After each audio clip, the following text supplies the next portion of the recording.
You know the people paying the price for the new South Africa? It's the coloureds in Lavendale, in Mitchell's Plain. It's the black kid in Alexandria and Kylie Cha. Those are the people paying the price. Nothing's changed for white South Africa. And it's the devils you like and the devils you don't like. So tell us why this Mkhwanazi devil is so well liked. Yeah, tomorrow I'll be accused of driving a Mercedes. Hey, brah, you guys are under microscope. Yo, bro. I can imagine, eh? Is this the life you signed up for? Yo, bro. Did you know this is how parliamentarians? I take my family to Ocean Basket for my lady's birthday, bro. It becomes an issue on social media. Ah, brah. Promise you. Look at them chow taxes. Okay, ready. Okay. Oh, you've been rolling?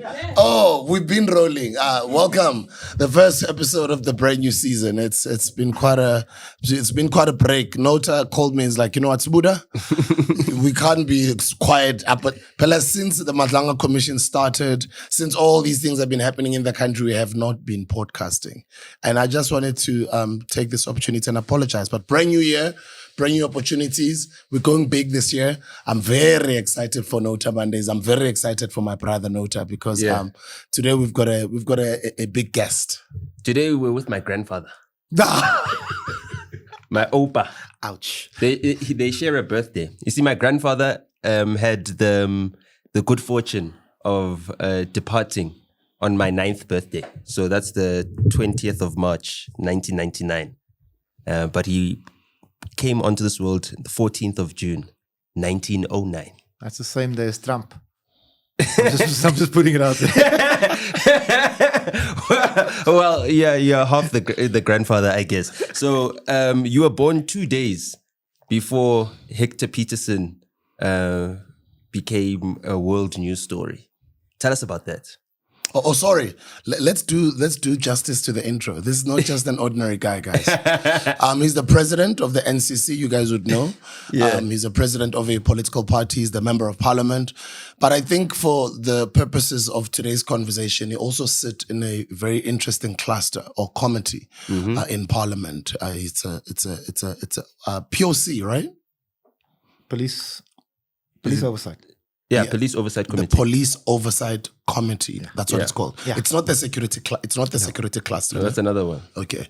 Police Oversight. That's the security committee. cluster is the ministry within the security. It's like all the ministers within the security side and all the other It's correctional services, police. Yes.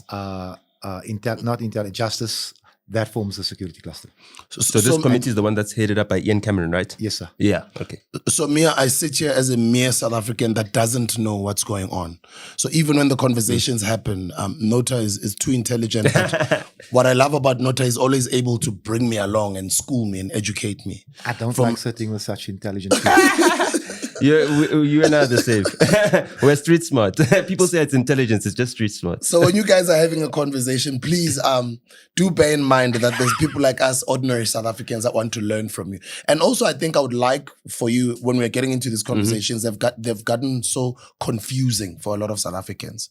Who's who? What's going on? What are the reasons? A very deep conversation that we don't know about, and we only grab the little clips, viral clips that trend. Hey, the Woolets bag, this and that. Hey, he said this. Hey, he said that. But we don't really know what's going on. And I hope that today will give a bit of a light as to what has been going on in the country. Yeah. So back to that question. You were born 14th June, 1976. 2 days before the uprising. Yes. I was born for this. Tell us about that. You know, this country's forgotten. Uh-huh. This country's forgotten where it all started. The 1976 riots started in Wentworth in Durban. A young man called Keith Joseph, brother to my inherited uncle Lenny Joseph. This young man took a rocket-propelled grenade and fired it at the refinery. And The fuel refinery. Yeah. And that sparked everything. But this country's also forgotten that it was the Western Cape that shook this country. Cape Town in particular. Bonteheuwel in particular. That young Actually, how do you say it? Is it Bonteheuwel or Bonteheuwel? Well, you know, I'm trying to get in with white people. Bonteheuwel. It's Bonteheuwel, man. Okay, yeah. At any rate, that young colored men took the streets. Yeah. to fight for our collective freedom Mm-hmm. in solidarity with our black brothers. Mm. This country's forgotten. It's a great injustice. Mm. The treatment of young colored men Mm. by this government, Mm-hmm. it rivals anything the apartheid government did. Mm. True. It's just a lot more subtle. Mm. Is it subtle? Well, look, they don't come into our houses and kill us anymore.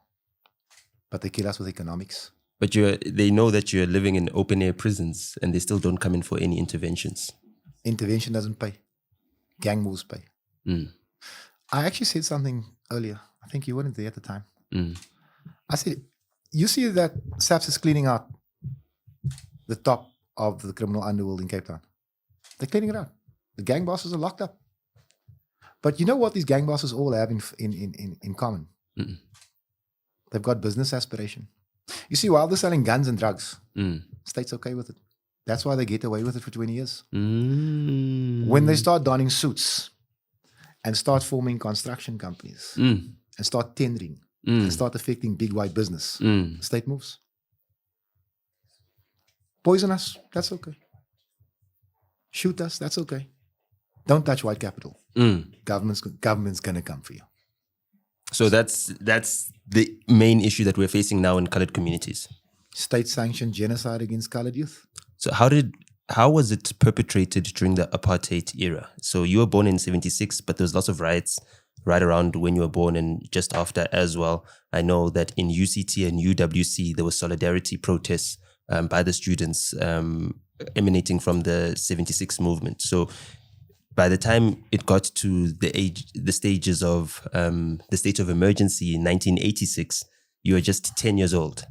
So how was a 10-year-old Fidel Adams in the Cape Flats growing up, and what political awareness did you have at such a young age? I think everybody was politically aware in the 80s. Mm-hmm. Whether you read it, whether you saw it, whether you were told the story, everybody. All we wanted was freedom. All we ever wanted was equality. I mean, I was 14 years old. I was throwing bricks at police vans, burning tires on Concert Boulevard. My uncle finds out, he gives me a hiding when I get home. All we wanted was freedom. Political awareness. We didn't even really know what Mandela looked like. But we wanted Mandela to be free. I remember that. You know, I heard about Robert Sobukwe. I heard about black consciousness. At the time, I thought I was black. And I mean, if we're talking in terms of skin color, well, you're the lighter colored, than me. You're the colored here, okay? I won't lie. I've even got the freckles. What do they call it? The spruta. Spruta. Yeah. But the new dispensation didn't want us. Didn't welcome us. It was a case of, well, you know, you're not black enough now. You know, freedom has been achieved. Thank you very much for your service. To the back of the line you go. Nothing's really changed for the colored community, except that it's deteriorated. And it's been slow. You know, it's like the frog in the water. They just turn up the temperature by 1 degree a day. By the time the frog understands that it's boiling, it's too late. That's what's happening in my community. And then the perpetuation of, you know, the injustice that continued during apartheid and then persisted now in the democratic dispensation. How is that affecting you in your younger years? I mean, you were 14, I guess, when Mandela was released in 1990? Or what? How old? I think I was... Or 24? No. Whoa, You're 14. Don't call me grandpa. I think I was about 15, eh? Yeah. Yeah. In 1990 when it was released. Yeah.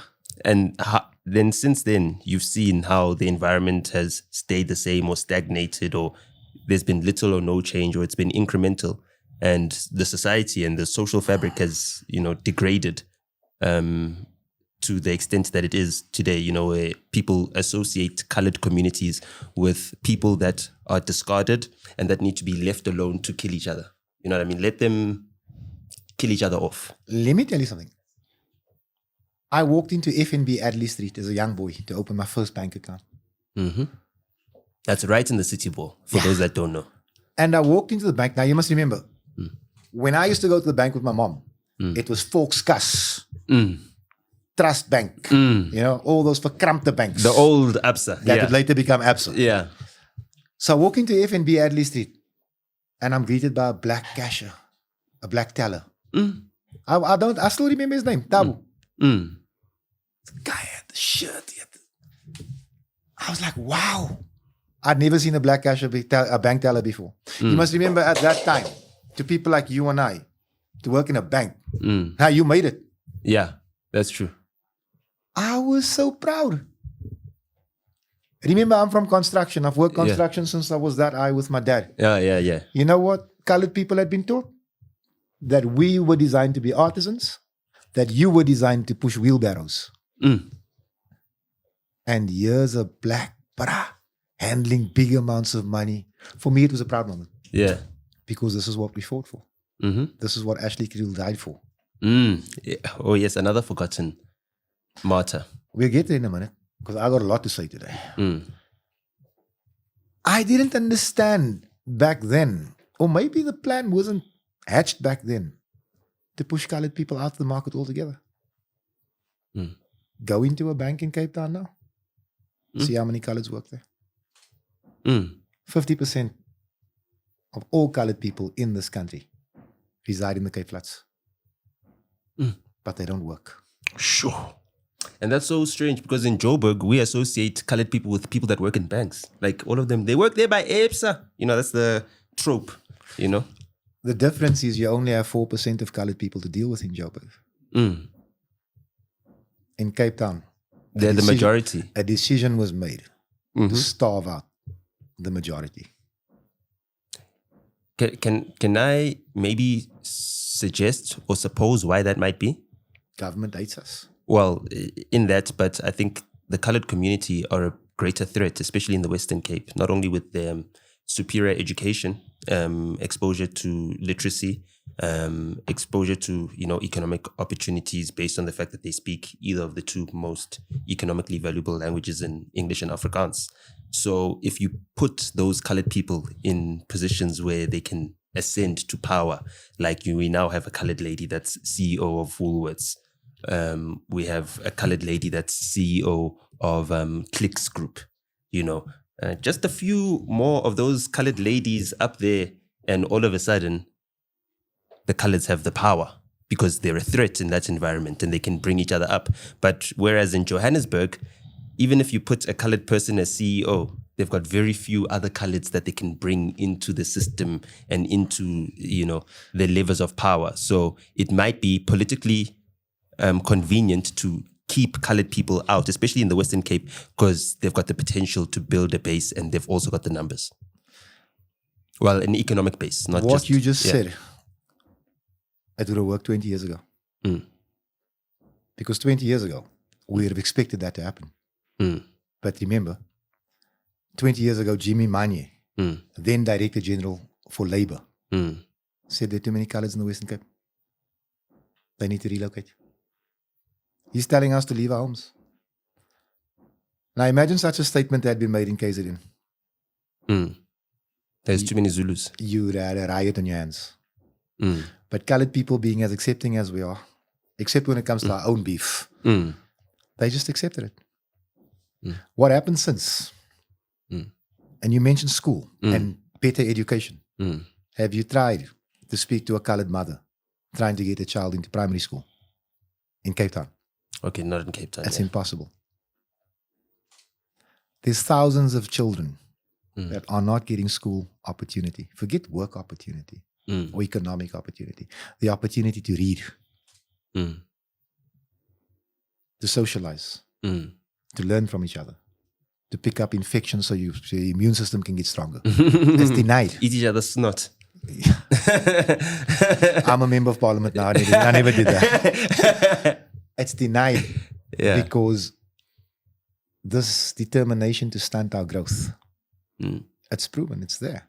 In 2017, I shut down the Department of Labor. Where is this? In the Western Cape? Mitchell's Plain. You know why? They advertised 48 positions for 48 client services advisors at the Department of Labor in Cape Town. And they didn't accept a single colored. 1,000 and odd CVs were piled. You know where it went? Into a dirt bin. The Human Rights Commission did an investigation. They gave us a watered down report, but they confirmed that the Department of Labor had discriminated against colored people.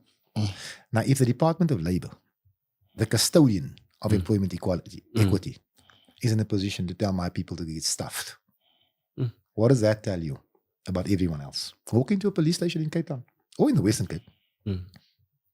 Go and find a colored policeman. You're going to look for it. You'll find it, but you're going to look for it. Now, I ask you a simple question. The Western Cape is an Afrikaans-speaking province. The only one. Well, if you go to the Atlantic seaboard, it's German, Spanish, French. No, it's Hebrew now. It's Hebrew now. Oh, yeah. But at any rate, so you want to work in the Western Cape? Brilliant. Equal opportunity. But if you can't speak Afrikaans, that's a hindrance. That's like telling me to go and work in rural KZN, but I can't speak Zulu. It's not going to be allowed. But you see, there's different rules for colored people because we don't matter. That's true. I'm in parliament to remind government that we still exist. That's true. You see, I just want to take you to the ad hoc committee quickly. Okay. General Mkwanazi makes a very interesting statement. He calls the IDAC an Indian cabal. Well, I guess there's the Moodley there. There's Then Andrea Johnson there. is asked to provide the statistics, the demographics. Blacks are very well represented at the IDAC. Indians are slightly overrepresented. Coloreds are almost non-existent. And the ad hoc committee is okay. You know, we've just questioned the demographics, man. Are there too many Indians there? The question's been asked. And then she says, no, we're actually almost representative. Whites are overrepresented. Blacks are well represented. Coloreds are non-existent. And I'm watching this soapy from my couch. And I'm thinking, now where's the outrage? I mean, where's the outrage? So from my side, or the observation that I've seen from the lack of outrage for colored underrepresentation, is that a lot of people, especially black people, feel, and you know, we use the word black people loosely because black means actually coloreds, Indians, all of us together, right? But for the non-mixed race black people, they feel like colored people had a leg up in the past, right? And there needs to be some sort of redress, which then puts black people who are not mixed race ahead, puts colored people slightly behind, puts Indian people right in front of white people, and then white people obviously last and least in that system. So when people hear that, oh no, colored people are underrepresented, they're not the priority group in terms of representation. But when we actually look at what is fair, they are underrepresented in terms of actual numbers, and therefore they're a minority group, and therefore they should be a priority group when it comes to representation because they're least likely to be represented, if represented at all. Okay. I could answer you in 15 different ways, but I'm going to choose two. First of all, we are not a minority group. We're the second biggest race group in the country. Second biggest cultural group in the country after the Zulu. We are not a minority, but we treat it like one. That's number one. Number two, colored people had a leg up under apartheid. You'd be stupid to argue that. But colored people were saying, hold on a second, the decent housing that you're providing, the almost decent schooling that you're giving us, the tertiary education you're giving us, the guarantee of jobs, because it was there. We're prepared to sacrifice all of this in solidarity with our black brothers. That's true. That's what we did. That's true. That's we gave this country Busak. That's true. Alan Busak. The great Alan Busak. And then we put him in jail. Yeah. That's a sore point for me. Because I can point out about 5 or 6 people that sit in parliament with me that should have gone to jail. Instead, we chose to send Busak. I mean, we have the whole entire Zondo Commission. Right, I'm not gonna talk and about not even charges have been laid. But then also, I also want to talk, because we're talking about the leg up that colored people have. But let's be honest. The creation of Bantustans was a crime. We can agree on this. Yeah. Well, yeah, it was a crime, yes. It was a crime. Yeah. But in those Bantustans, you had a police force of your own, Yeah. a government of your own, a health system of your own. Crappy, but it was there. Colored people never owned an inch of land. because we were thrown out of Dido Valley, prime real estate, Constantia, the best real estate, the Atlantic Seaboard, Claremont, all those Lani areas you and I can only drive through. We were dispossessed and we were given ghettos. My black brothers and sisters own land, lots of it. Colours own nothing. Crappy little council housing that most of us rent. So yes, we were given a leg up under apartheid. But the history of this country did not begin in 1948. That's true. Under colonialism, we were the most oppressed group in this country. And that's evidenced. And nobody talks about it. You know what gets up my nose? The Afrikaners still complaining about his treatment in the Anglo-Boer War. But he was given reparation for it. He was given apartheid for it to find himself. Colored people are still searching for education. But nobody talks about this. Except the NCC. You see, everybody's too busy trying to placate someone, man. Out of all the colored spokesmen in this country, they're either creeping asked by the ANC or by the DA. That's true. We refuse to. We are the only party that has shown that we will throw down. We don't care who you are. Do you know that in the history of democratic South Africa, the Democratic Alliance has never been found guilty of stealing a cent in any municipality? Until the NCC came and we're locking them up for billions. But it doesn't make the media. But you know what? That's why we speak to people like you. Okay. No, you need to tell us more about this case, especially where the DA is involved. So, for me, I get lots of accusations. Oh, you are colored or you might be mixed race just because of my light skin. So I understand light skin privilege. I'm trying not to laugh. No, I understand light skin privilege. You know what I mean? So I understand how it is to be the light skin, like I'm Tsonga, right? So usually Tsonga people are associated with being dark skinned. Funnily enough, my dad is light skinned. I'm light skinned as well. And he's the Tsonga in my genes. I know that I was treated like a special child because of my light skin. They used to call me Shulungutana, which means our white person. You know what I mean? Or our boss, our little boss. So I got treated like that. Umlungu. Yeah, Umlung. And then I went to school in Brixton, Crosby, which used to be an Indian neighborhood, but is now a colored neighborhood, right? Or predominantly colored neighborhood in Joburg. Now people taking over.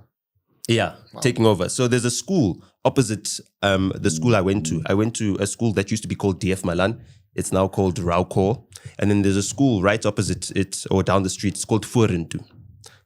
Now, the way in which we lived within that neighborhood is that we always knew that the colored guys are dangerous. Never touch them. Don't look at them in the eyes when they walk past you. You know what I mean? A friend of mine once got stabbed in the thigh for looking someone in the eye. Yeah, and then the principal, an Afrikaner. I'm going to apologize on behalf of colors anyway. No. He was at the wrong place at the wrong time. And our principal, actually, Mr. Frazen, a white Afrikaner, closed the gate when the colored bras started descending on our school. And he was caught outside the gate and, the principal wasn't going to intervene. So we've always had this fear that was built into us of colored people. And because of how I look, I had lots of friends who were colored, or I was treated as if I was like one of the colored bras. Massacre. There's this one brilliant guy. Yeah, and I hope he won't be mad at me for saying his name. His name is Waid Swales. Colored bra. When I met Waid Swales, he was 3 years older than me. I think he was in grade 10 when I was in grade 8. I thought, typical colored guy that I've seen, right? Or what I've been presented as a colored guy. That guy was top 10 in our school throughout his high school career. And I think he was top 3 by metric. He's an actuarial scientist. Brilliant maths boffin.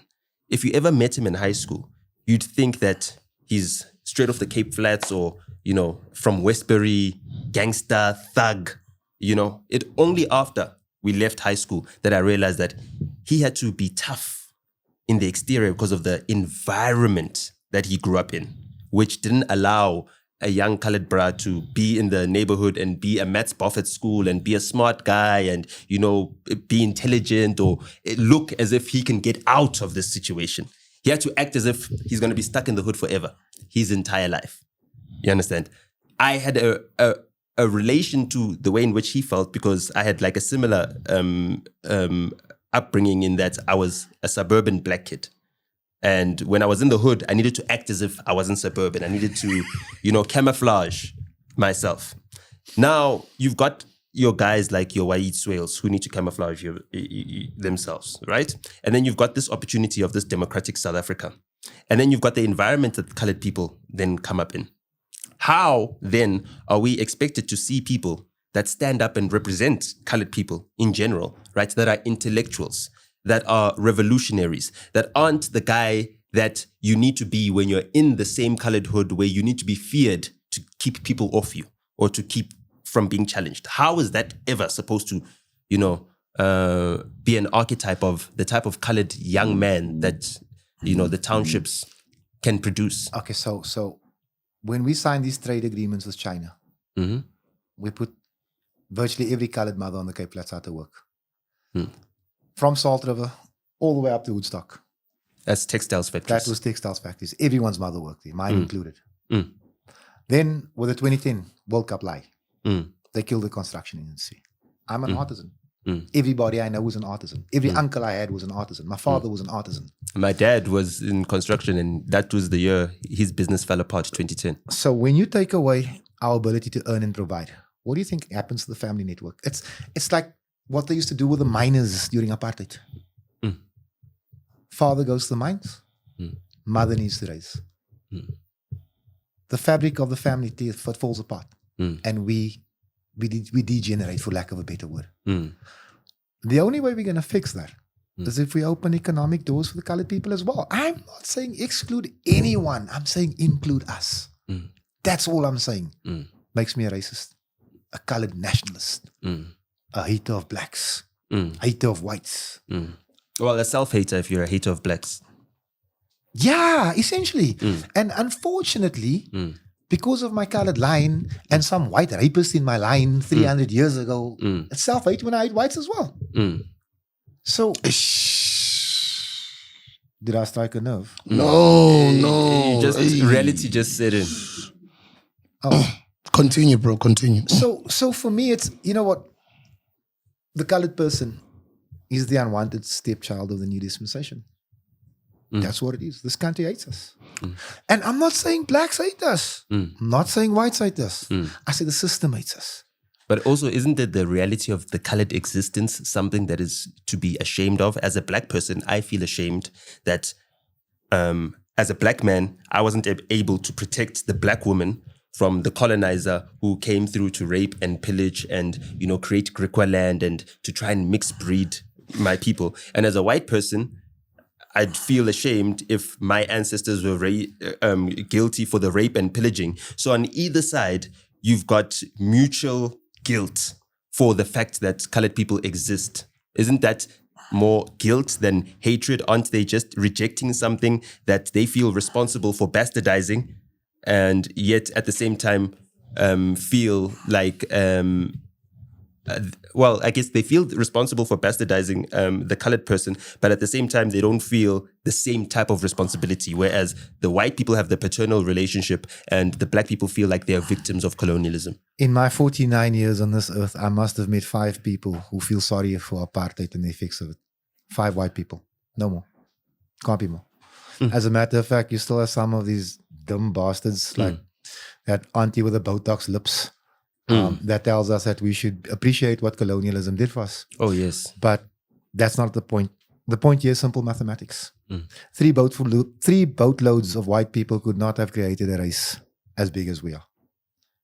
That's true. My people have been practicing non-racialism long before it became fashionable, Buddha. You know the Batavian slaves? No. The Javian slaves? Yeah, well, from the Java, ones yeah. the stonemasons that built the castle, that built this country. Yes.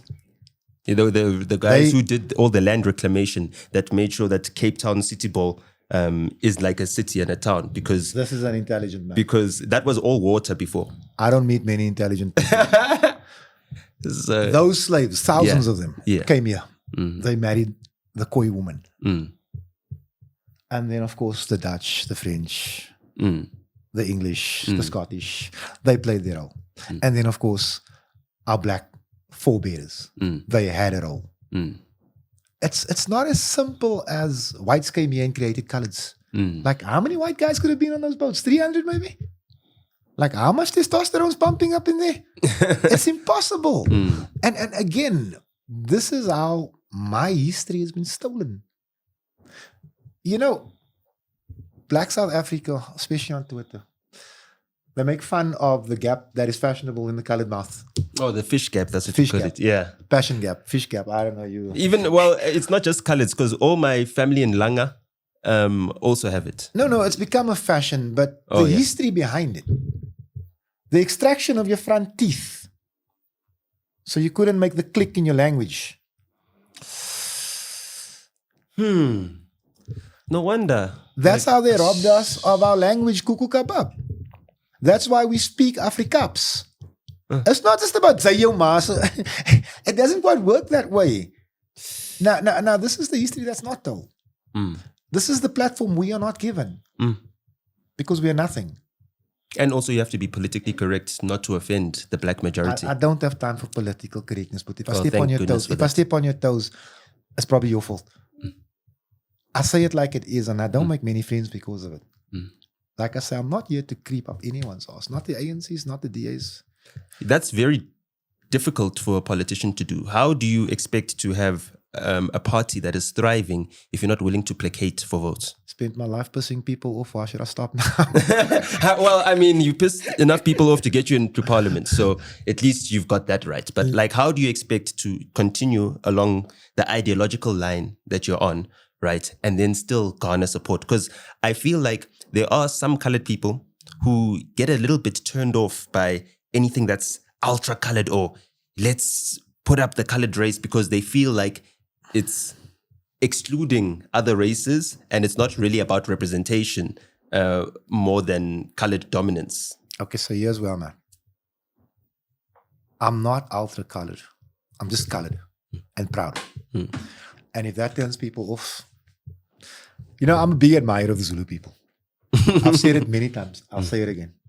Yeah, same here. Colored people need to get some of that Zulu spirit in them. Yeah. You touch one man, they'll burn down their whole province. Yeah. Colored people are happy to bury 3,000 of their children a year and say nothing. Every day. 10 a day, bruh. 10 a day. That's how many boys we lose. Every day. And we're just supposed to be okay with it. But in my purest form, I don't see you as a black person. I see you as a person. That's it. But I'm not colorblind, if you understand what I'm saying. Now, understand that if only, I don't want to say they, if only this government, let me say these governments, because it's national, provincial, and local, had treated the colored community fairly, you'd never heard of Fadil Adams. I was happy in construction, bro. I was earning good money. It's the one industry where I'm allowed to swear at my boss and keep my job. Yeah, exactly. You understand? I didn't have a problem. I'm a hardworking man. I've always been. I was pushed into the position where I had to speak up because no one else was going to do it. It's fashionable now. Everybody wants to speak for the colors. No. But 2016, 2017, when we started this thing, speaking up for colored people, you'd be ostracized for it. And I was. But you know what? My life journey, the gangs, the drugs, the strip clubs, the drugs, the alcohol, the drugs, the woman, the drugs. I developed something called the thick skin. There's nothing you can say is going to upset me or hurt me. People very often think that I'm some type of hot-headed, loose cannon, blah, blah, blah. No. Well, that's what they paint on all colors. Yeah, no, I'm a very, very methodical colored. You see, by the time I hit you with a spade, I didn't lose my temper. Or a truffle. A truffle. I didn't lose my temper. I've been planning it for the last 15 minutes. You just didn't see it coming. Yeah. So what I'm saying is, I live in the most violent place in the world. I mean, in Africa. 7th most dangerous city in the world. Some white people will tell you it's the best run city in the world. They haven't been to Bontjeville or Manenberg. They haven't been to Samora Machel. Hey. They haven't been to Langa. And when last were they in Belleville? Don't even ask me when last ride, Bellville. That's not Bellville, bro. That's Lagos. Yeah. At any rate, You know what I mean? At any rate, and you are nothing more than the sum of your circumstances. You know, I was encouraged to read. I read a lot. I don't read a lot anymore. I simply don't have the time. But you know what? Outside of my home, I was encouraged to learn how to Tshabalala. I was told that the only maths I'd need was 26, 27, 28. There you've got your PhD. I was told where to stab a man if I didn't want to kill him, but wanted to hurt him. That's my education. It's exciting. But it doesn't hit the stomach or... There's a few places, but we won't talk about that now. But at any rate, so when people see me and they expect a John Steenhuisen or a Thabo Mbeki approach, I don't have one. There's only one version of me. I don't have a different set of policies or different set of principles depending on the audience. I got one story to tell. I'm going to tell it. And you're not code switching? Not today. Well, I mean... So is the... Sorry, Nota. Is the Cape Flats...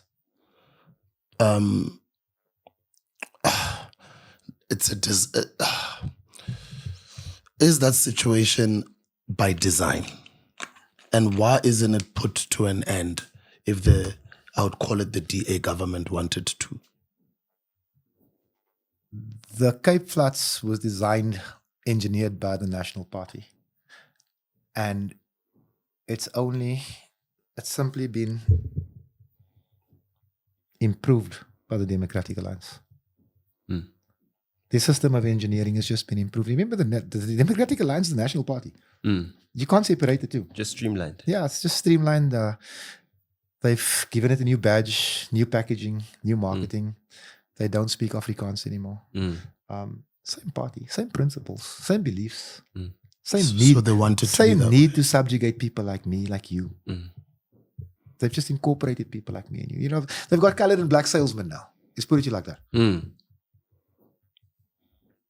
And how do they end up coming into the communities without any sort of resistance, I guess? They're scared shitless, man. Excuse me. Go right ahead. As a colored person, I wear DA and then I still go into my community and expect people to respect me. How is that possible? It's very easy. You got food parcels. You're speaking to hungry people, Buddha. You're speaking to people that will sell their principles, their beliefs, their religions for food. It's what it is. And therefore they have this need to keep us hungry. Easy to placate, easy to bribe, easy to fool. It's actually a genius system if you are an evil genius. Genius evil system. If you are oppressively inclined, it's a genius system. I mean, these people have thought it out. They've put, I tell you now, it's Verwoed. Let me tell you something. Even before him. Let me tell you something. You have to respect Verwoed. Think of him what you like. I mean, I firmly believe he's burning in hell. Probably. I'm partial to that. I guess I'm a sympathizer to Verwoed because of his anti-establishment inclinations and the fact that the Oppenheimers were the ones that killed him. Don't make me come over this table now. But you have to respect Verwoed. He claimed to care about his people.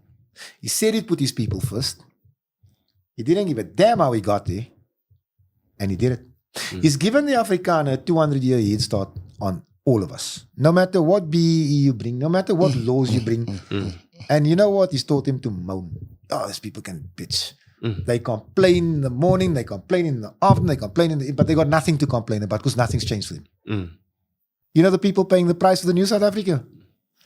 It's the coloureds in Lavendale, in Mitchell's Plain. It's the black kid in Alexandria and Kailicha. Those are the people paying the price. Nothing's changed for white South Africa.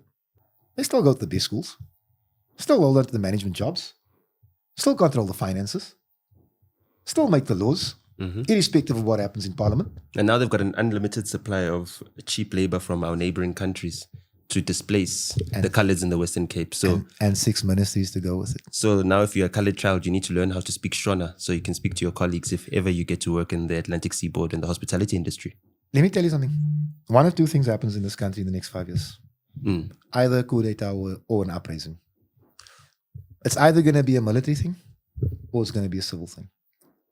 But this country can't take much more of this. It can't. And it shouldn't. I mean, South Africa is not poor. Why do we have poor? I agree. Remember, I told you that earlier this year. Why do we have this level of poverty? To enrich a few, the connected few. Something's going to happen. And I can't see myself standing in the way of it because this injustice, it's sickening. You know, when you drive through a place like Samora, where the potholes are the size of a stable and 300 mil deep, you can actually fish in that pond. And the sewage is spilling in the streets in Montrose Park. And you ask yourself, why?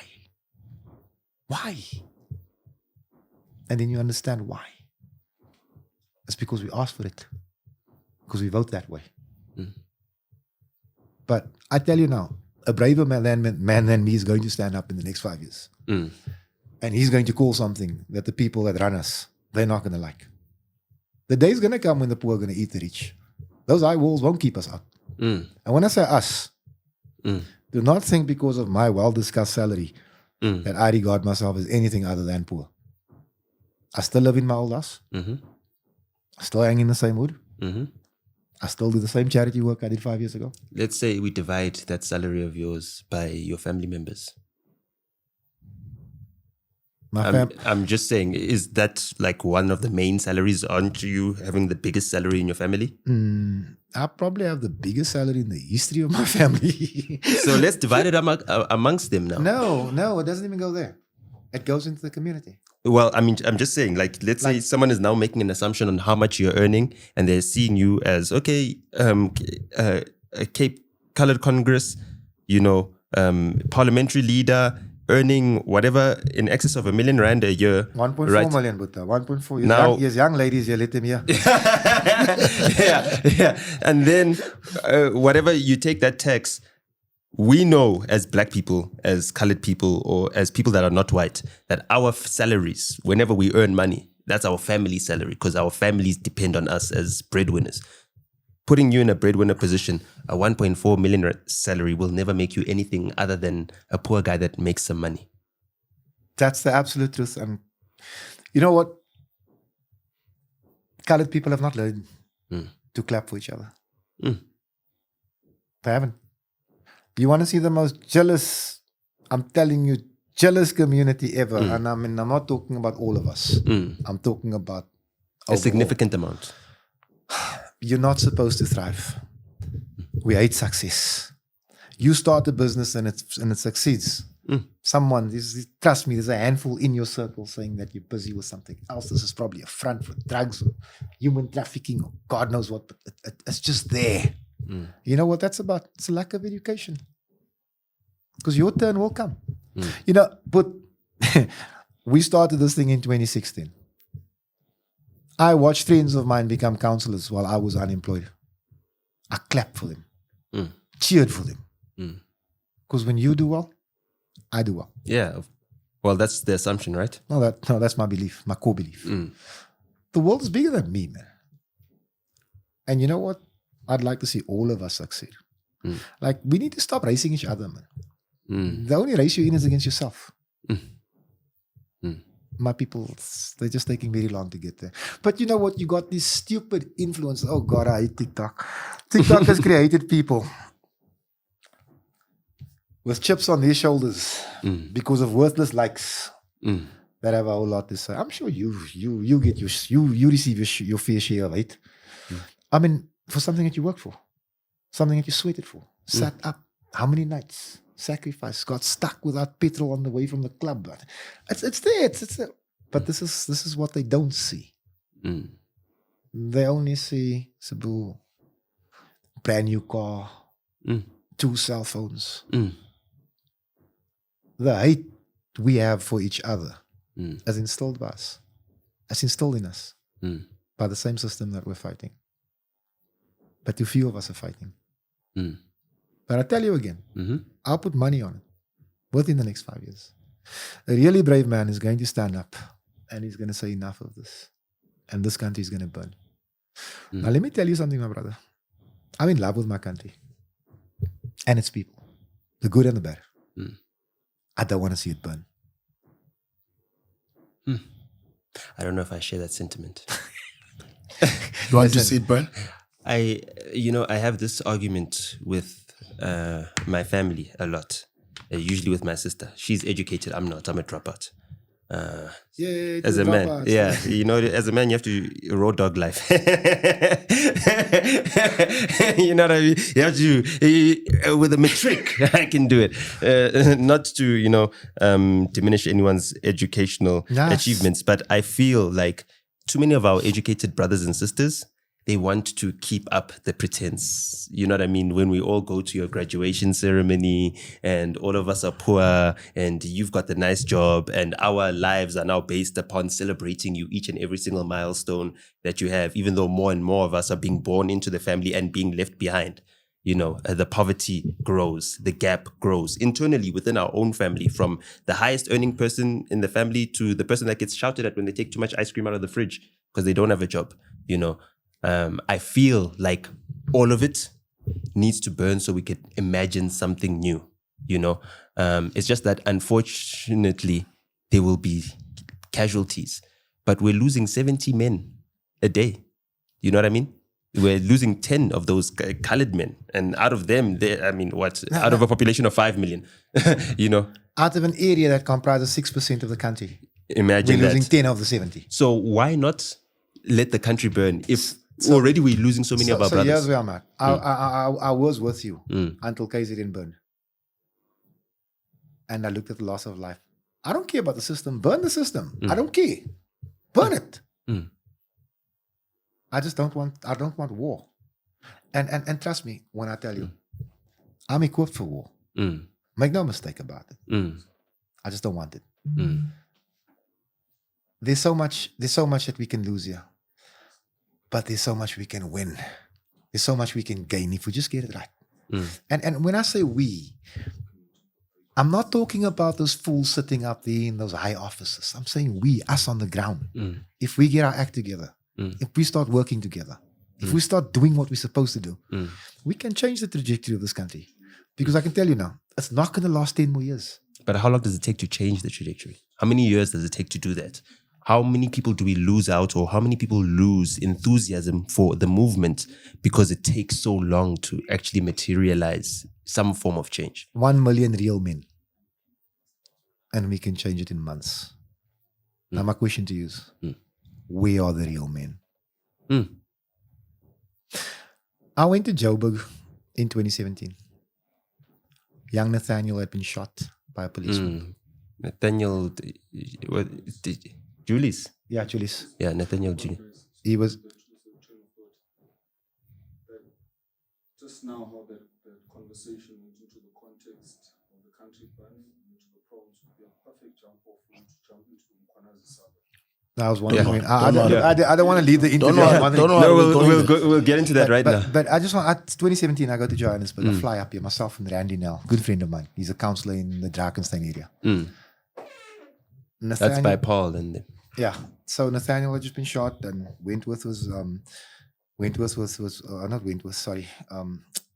Westbury was rioting, protesting. So we fly up here. I want to see what this is about because I'm a Cape Townian colored. I've never been to Westbury. I want to check out what's happening. I get there. Westbury's been brutalized, beaten up. I tell you, I get there. These aunties are sprue. They're scared of the cops. So I said, I came here to protest. No, but they beat us and they shoot at us. I said to Randy, I didn't fly 1,500 kilometers as a spectator. Now, the cops are standing 15 meters away from us, armed. 2 men closed the road.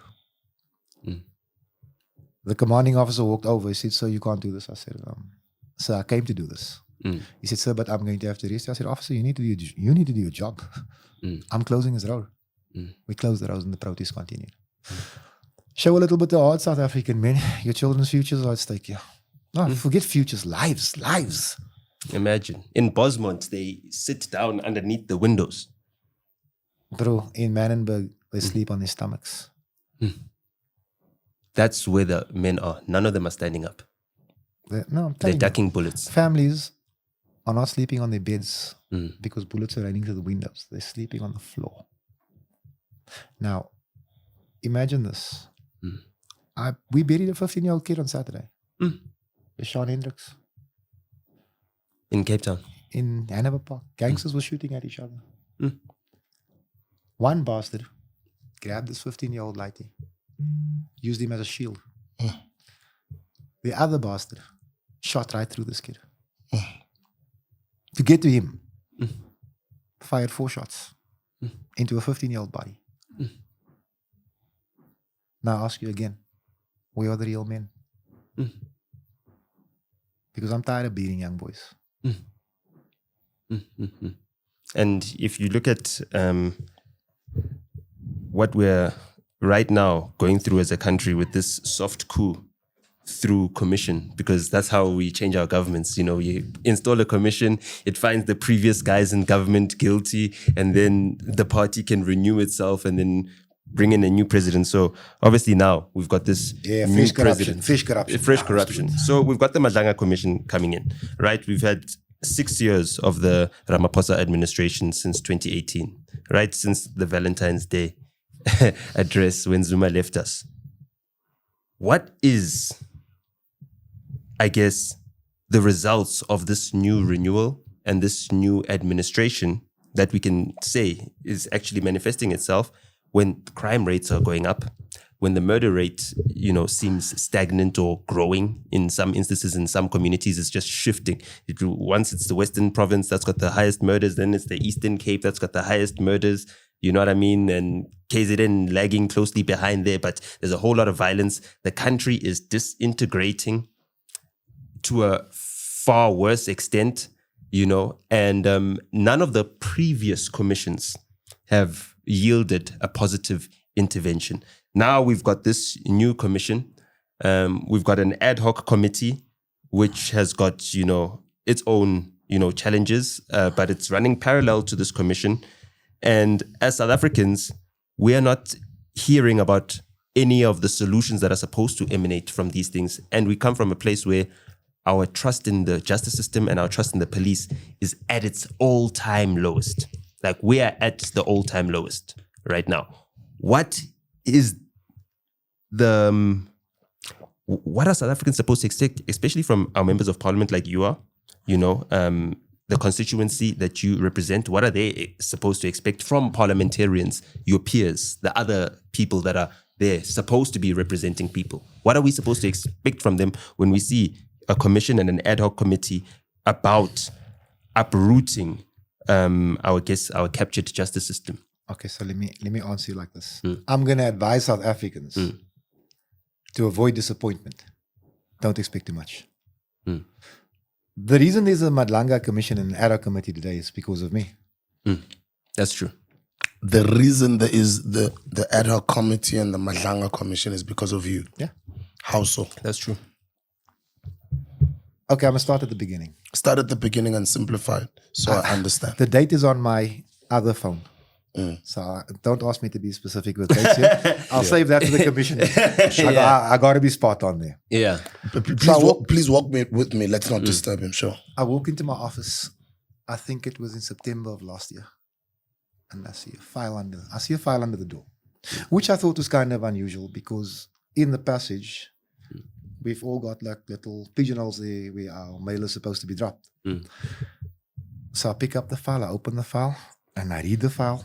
And I read the file. And I couldn't stop reading the file, but it wasn't a thick file. It was like, but I couldn't stop reading it because what I'm reading right here, it says that certain high-level policemen are catching on a world of crap. I walk next door to my colleague Sakina, and I say to her, I got something I can't show you. And she says, why? I says, because they'll kill you for this. She asked, what's in here? I said, okay, I'm going to give you a very brief rundown. Because I don't know if this stuff is true, but X, Y, and Z has happened. Mm. She said, okay, so what do we do? I said, well, we got 3 options. The safe one is to throw it away and act like we don't know about it. Well, I mean, they knew where to find you to deliver it, so I don't know how safe that I'll is. get to that in a minute. The second one is we can go to the people implicated and say, cut us in. We want to retire early. The third one is we can go and lay criminal charges.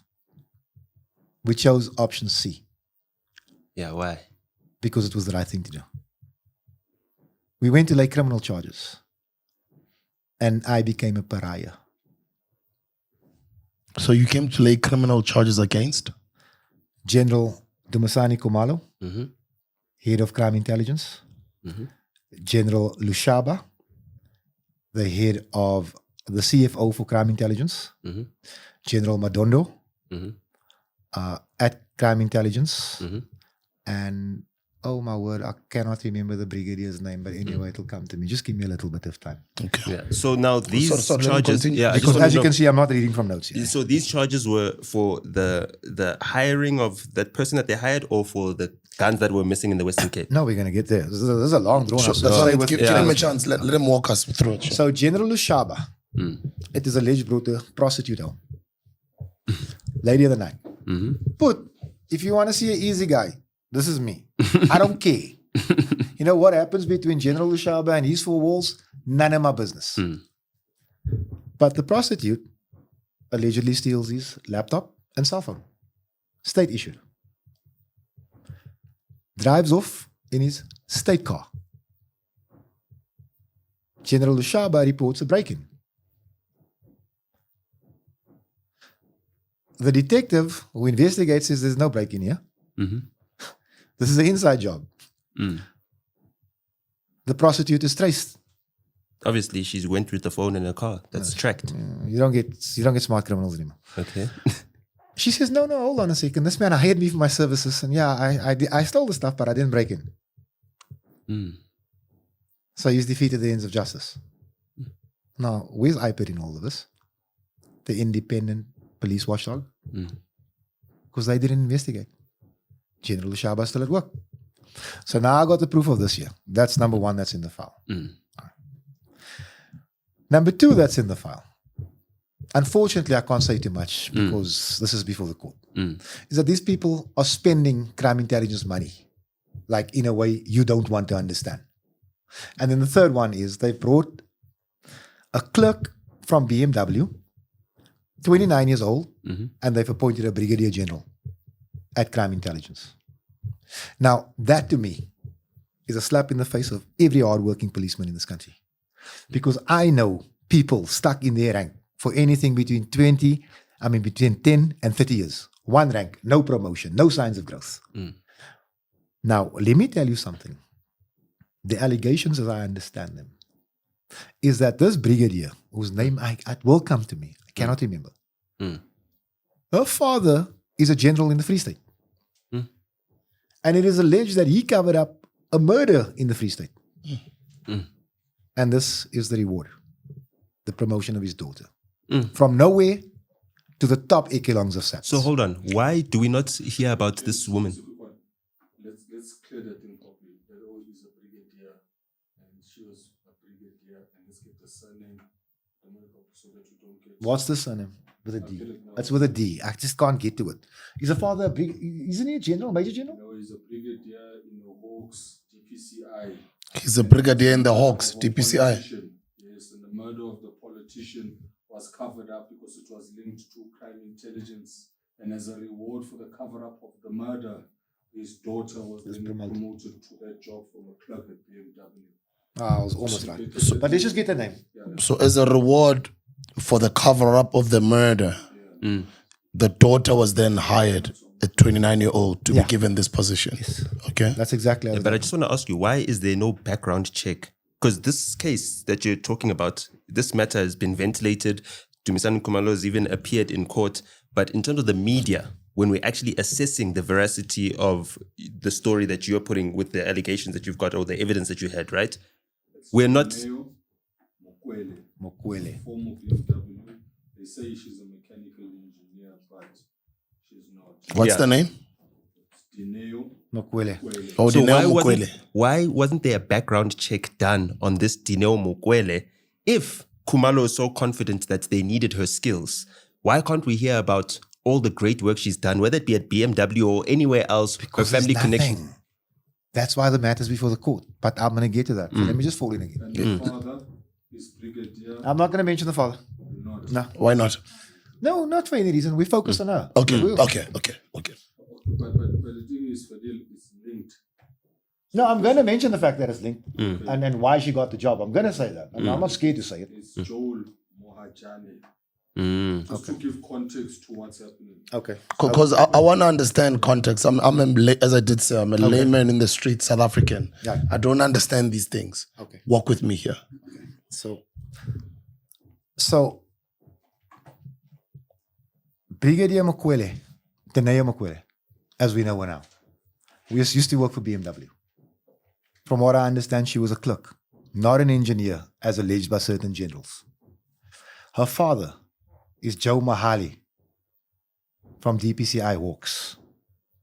It's alleged that he covered up the murder of a politician that was linked to crime intelligence, and that his daughter receives a plum job, 120,000 a month, as a reward. This is what General Mkwanazi claims is an HR issue. Now understand, I question the appointment of this woman in portfolio. I was given the assurance by the National Commissioner that she ticked all the boxes, that she was suitably qualified, and she was the best person for the job. The NPA thinks otherwise. Again, General Mkwanazi thinks it's an HR issue. Now, if something as serious as this is going to be reduced to an HR issue, then I don't want to know what SAPS is about. But I've got a lot more to say about that. So I go to Grand Central SAPS. I lay the charges. Right? I get back home. I get a phone call from my friend, the late General Andre Lincoln. He says to me, they've collected your dockets. Now understand, I'm not a policeman. I said, General, what does this mean? He says, well, just what I told you, they've collected your dockets. I say, is this procedural? He says, no. They're not supposed to do that. I said, General, what does this mean? He says, they're going to cover this thing up. I said, General, are you sure of this? He says, my sources are never wrong, Fadil. Now, Andre Lincoln was like a big brother to me. I said, General, what else do I do? He says, move. Take it to another province. Let's see what happens. I fly to Johannesburg. With the same documents. Yes, same. No. I didn't offer documents in Cape Town. Oh, okay. I just gave my statement. Okay. But now these documents are getting hot. So I fly to Joburg. Give the exact same statement. I go back home. But this time I announce it on social media. I've laid these charges. I get back home. And I think to myself, stuff this, man. I'm going to wait for them to collect dockets again. I write to the minister. Say to the minister, listen, I've laid charges at Grand Central Police Station. I'm told that the documents have been collected. Shouldn't have happened. The minister doesn't reply. This is around November, right? What I don't know is that the minister has referred the issue to the IDAC. The IDAC make contact with me, and I give them a referral letter asking them to investigate. That's the Section 25. Yes, sir. Oh, smart man, this one. I've just been following the story. I'm learning as we go. So my hands are off. So we're in portfolio. I'm asking hard questions in there. I'm asking about a drug bust that happened in KZN. 100 million rands worth of Mandrax tablets. Not a mention in the media. Not a press release, not a statement. You know, SAPS needs all the good publicity it can get. So you discover 100 million rands worth of Mandrax and you're not going to tell South Africa what a brilliant job you're doing. The National Commissioner was on TV now the other day throwing out alcohol on the beach. Imagine. You discover 100 million rands worth of Mandrax and you say nothing about it. I'll ask this question. I say, here's your case number. What happened? Why didn't you speak to the media? The National Commissioner's response, and I mean, it's all on YouTube. No, we are still investigating. That's why we said nothing. Cool. Last month, we checked that same case number. No mention of drugs. Firearms, though. Was it firearms, though? It was firearms and drugs. The drugs have disappeared, if you ask me. The firearms still there. Firearms are apparently still there. Drugs disappeared. Drugs are gone. 100 million worth. There's no mention. This is in the KZN. This is in KZN. Now, you know why I take this personally? Who consumes the most mandrax in this country? Well, in KZN, I guess it would be Wentworth if it's not Port Shepstone. That's Wentworth. Yeah. If you go to Joburg, it's Aldo's, Westbury. And if you come to the Western Cape, it's the Cape Flats. This drug was pumped into the colored community by the apartheid regime. Now the ANC regime appears to have taken over the saddle. Those drugs should have been confiscated and burnt. Instead, what we find now is that the case number says that there's no drugs involved. Fortunately, we've got the YouTube clipping where the minister, the national commissioner, confirms that it was a drug bust on that case number. So they mustn't think this is going away. This is Masimola. And this incident is from before July 2024, right? Yes. Before the new ministry. So it's under Tsele. Yes. So the minister, the NASCOM must not think that this thing is going away. He must understand something. He's got a serious problem. At any rate, the IDAC does its investigation. And I think 6 months later, or whatever the case might be, General Khumalo and 5 others are arrested. I think this is a win. Brilliant. The wheels of justice are turning. You must remember there's no crime intelligence in the Western Cape. The province that probably needs it the most, there's absolutely nothing there. So I'm happy. I'm elated. I'm doing radio interviews. I'm congratulating the IDAC. I'm saying I'm hoping that these people receive a fair trial, and if they're found guilty, the law must deal with them. But the media is saying, hey, why is fair deal causing problems for our guys? Yeah. That's the message. Well, we know they're policemen, so all of them are supposed to be our guys. But it seems like these guys are not just our guys. They're guys for other people. In my view, these aren't our guys. I'm not a judge. Elaborate on that. I'm not making a judgment. All I'm saying is if people are wasting our SAP's resources, which are spread so thin as it is, they're not our guys. And they complain a lot about how thin the resources are spread. Do you want to know how thin the resources are spread? Out of all the under-resourced police stations in the country, 84% of them are found in the colored communities. Let it sink in, guys. Well, I mean, if you look at the murder rate, it suggests... Where the shooting is at its peak, where the resources are needed, they're being starved. Is that willful negligence? It can't be negligent. Well, willfully negligent. Is it a strategy? Is it a part of the plan? Let me give you Don't lose your train of thought. Please continue. Let me give you a colored answer. It's asprisman. That means it's purposeful. So I'm thinking, right, things are happening here. Brilliant. Then we find out that Uncle Bob, as I like to call General Dumasani Khumalo, and his team have purchased a hotel. An entire hotel. An entire 5-star boutique hotel. 14 years after a national commissioner was suspended or removed from his position for property purchases. Don't speak about Bheki Cele like that. I'm just... when he was commissioner, before he returned to the scene of the crime. So Bheki Cele is the one that appointed Fani Masimola. He's also the one that appointed Dumasani Khumalo. He's also the one that appointed Mkwanazi. The one he calls his boy. Yes. So I'm just putting it out there. So Bheki Cele is the man who staffed us with all of these people. Right?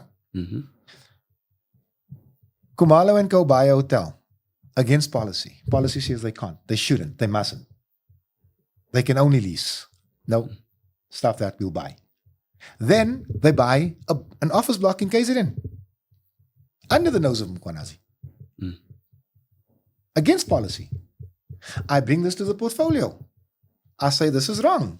But aren't they under national and Mkwanazi's provincial? Yes.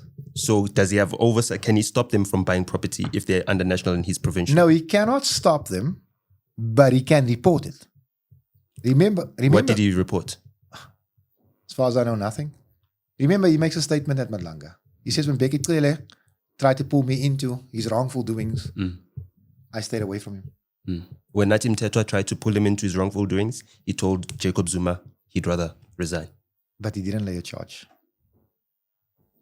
Remember, he says, when Beckett clearly says he's a good policeman, he says, yes, he knows I'm a good policeman. He also knows if he catches on the wrong things, I'm going to arrest him. That's what he says. But when it's time to lay charges, he doesn't. The contradictions are so many, but anyway, I'm not here to focus on him just now. At any rate, so I bring this to the police portfolio. I say, whoa, hold on a second, guys. On the 31st of December of 2023, you bought an hotel. Now, I don't know a real estate agency that operates on the 31st of December. Remember the big fuss they made about Senzam Kuno Is that on the 31st of on December? the 31st of December. Instead of saying yippee, he was busy saying immediately. No, we're going to get to immediately. Yeah. But what I'm saying is, on the 31st of December 2023, you sign an offer to purchase, buying a hotel at an inflated price. Inflated. The price is At inflated. an inflated Yes, sir. price. Yes, sir. Inflated. Is it because you thought no one would be watching? Because the NCC was watching. The commissioner was on leave. Yeah. The commissioner traditionally goes on leave at that time. There's nothing wrong with it. But the hotel is purchased, not leased, at an inflated price. There's nothing wrong with the commissioner going on leave when our borders are supposed to be the most strongly patrolled, when border management is all at the police, where our provincial commissioners, even the Gauteng provincial commissioner, is at the border from the whole entire festive season. The national commissioner, who's in charge of everything at peak festive season when most people are dying on our roads. Okay, and- you win that argument. I'm not going to fight you. So I'm just saying. what I'm saying is I bring this to the police portfolio. Now, I'm ready to fight because you know what, guys? We need these resources on the Cape Flats. Ian Cameron, he blocks me. Doesn't allow me to interrogate the generals. Doesn't allow me to go after them. We're not talking about this. Masimola flatly refuses to answer. I say, cool. You do you, boo. We know where the police station is. We go to the police station. We lay another charge. It's the right thing to do. 6th of July. The infamous. Shoo, boy. This man kicked my wind out this day. General Mkwanazi calls a press conference. Camouflage gear. Rifles behind him. President's out the country. You know what happens in Africa when the president's out the country? Coups happen. And I quote, rise up. Mkwanazi, rise up. Rise up against what? Was he trying to incite something? Because that's what I was getting. Now look, I'm not the smartest guy in the room, guys. But I can connect dots. I'm thinking to myself, this man is trying to railroad these cases. This is what I'm saying to myself. You think so? That's what you thought so. Listen to the man. He's got 3 major gripes. 1, the disbandment of the PKTT. Well, that's the second, I guess. No, I'm just giving it to you. Other than Fadiel Adams having confidential information. The disbandment of the PKTT, the 121 dockets that are gathering dust in General Sabia's office, and that MP, that member of parliament with the top secret information. And that's you. That's me. I say to my wife, he might as well have mentioned my bloody name. Because I don't mention him. But now, let's look at the facts before us, man. And this is where Parliament and Madlanga is frustrating me because it's going so slowly. Let's look at the facts before us. The PKTT, at a cost of 100 million rand a year, investigates 56 murders. I think the squad's about 38 strong. 38 policemen of various ranks. These aren't sergeants here. We're talking warrant officers, lieutenant colonels. It's costing a lot of money. It's costing us 40 million rand a year in overtime. That's besides the 100 million. That's what the request is, overtime. For 56 murders. I say, brilliant. Cool. But the PKTT, in a presentation on the 5th of March to the police portfolio, was supposed to be disbanded as per Dumasani Kumalo. I was in the meeting. He said the PKTT has run its course and we are ready to disband it. 2 months before Mkwanazi calls this press conference. So now I'm sitting here as someone with insight, which is what most of the country doesn't have, and apparently most of the police portfolio doesn't have. You guys called time on this thing, not us, not the minister, management. Because remember, Khumalo was giving the presentation, but the presentation is the national commissioners. So you call time on the PKT, but it's fine. It's fine. But what the country doesn't know is that the PKTT stays at the most expensive hotels in KZN. 10,000 Rand a night, Buddha. Well, if they're not buying the entire hotel. Oh, 10,000 Rand a night. For years. Do you know where policemen stay? They stay at City Lodge. Not the PKTT. So slowly, 10,000 Rand a night. So if you are housing your unit there. I mean, not even Kulubushe Zuma, who I bumped into at the City Lodge, stays at a 10,000 Rand a night hotel. So that's 300K per room per month. That's Oyster Box. Oyster Box. That's where Oyster Box. Cyril Ramaphosa's family, the Motsepe family, have their Christmas lunches every single year at the Oyster Box. Now, these guys are having a fat show on your tax money. Right? Their laundry bill is 500,000 a month. A month. I didn't start it. 500K a month. I mean, you have to wash the badges separately, you know. I think they polish the brass. Is it brass? They have Are you sure gone it's not through gold more. plate? They have gone through more vehicles than we can count. 56 murders. And then to top it all, in 2021, KZN was burning. There's an intelligence report that says it was politically motivated. What, 400 people die? Yeah, almost. How many Or of those? over. How many of those dockets are the PKTT investigating? It's politically motivated It killings. is. How many of those dockets are they investigating? Zero. None. The unit is not serving its purpose. But let's move on from the PKTT.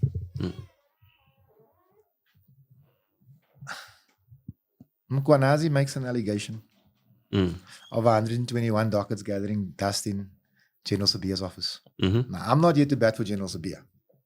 He might just have problems of his own. Well, I mean, they're all in the police, so... Until you check the entries into those dockets. The what? The entries. Okay. The last entries into those dockets were a minimum of 12 months old. Those dockets had been gathering dust in Mkwanazi's office. And they're gathering dust now in Pretoria because Mkwanazi won't allow them to be released. And when he threw his childish fit and he was offered the dockets back, he said, no, I don't want it.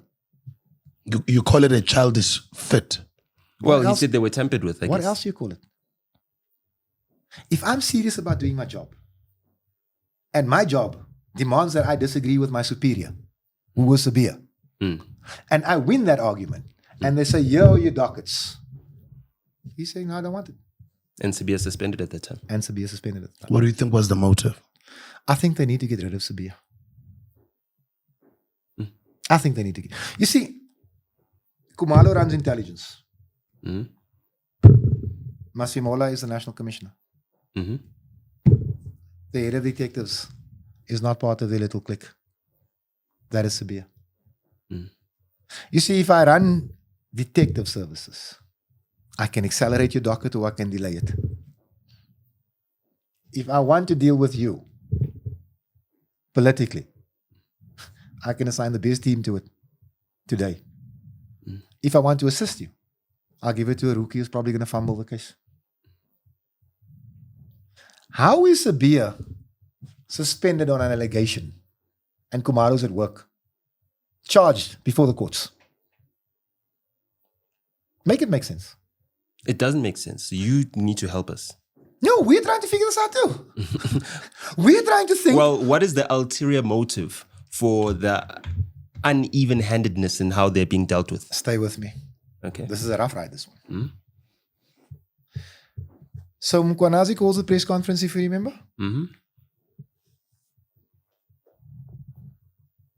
No, not at the press conference, sorry. At the ad hoc committee. He says he called the press conference because the national commissioner was at the gates of prison. You did say that. The country doesn't ask why. The same national commissioner who gave him permission for that press conference. But The continue. national commissioner who gave him permission to call a press conference, which he shouldn't have called. He says the national commissioner was at the gates of prison, and this is why I called this press conference. But the country, the media doesn't ask why. What is the National Commissioner alleged to have done that would put him at the gates of prison? The country doesn't ask why. Mkwanazi knows why.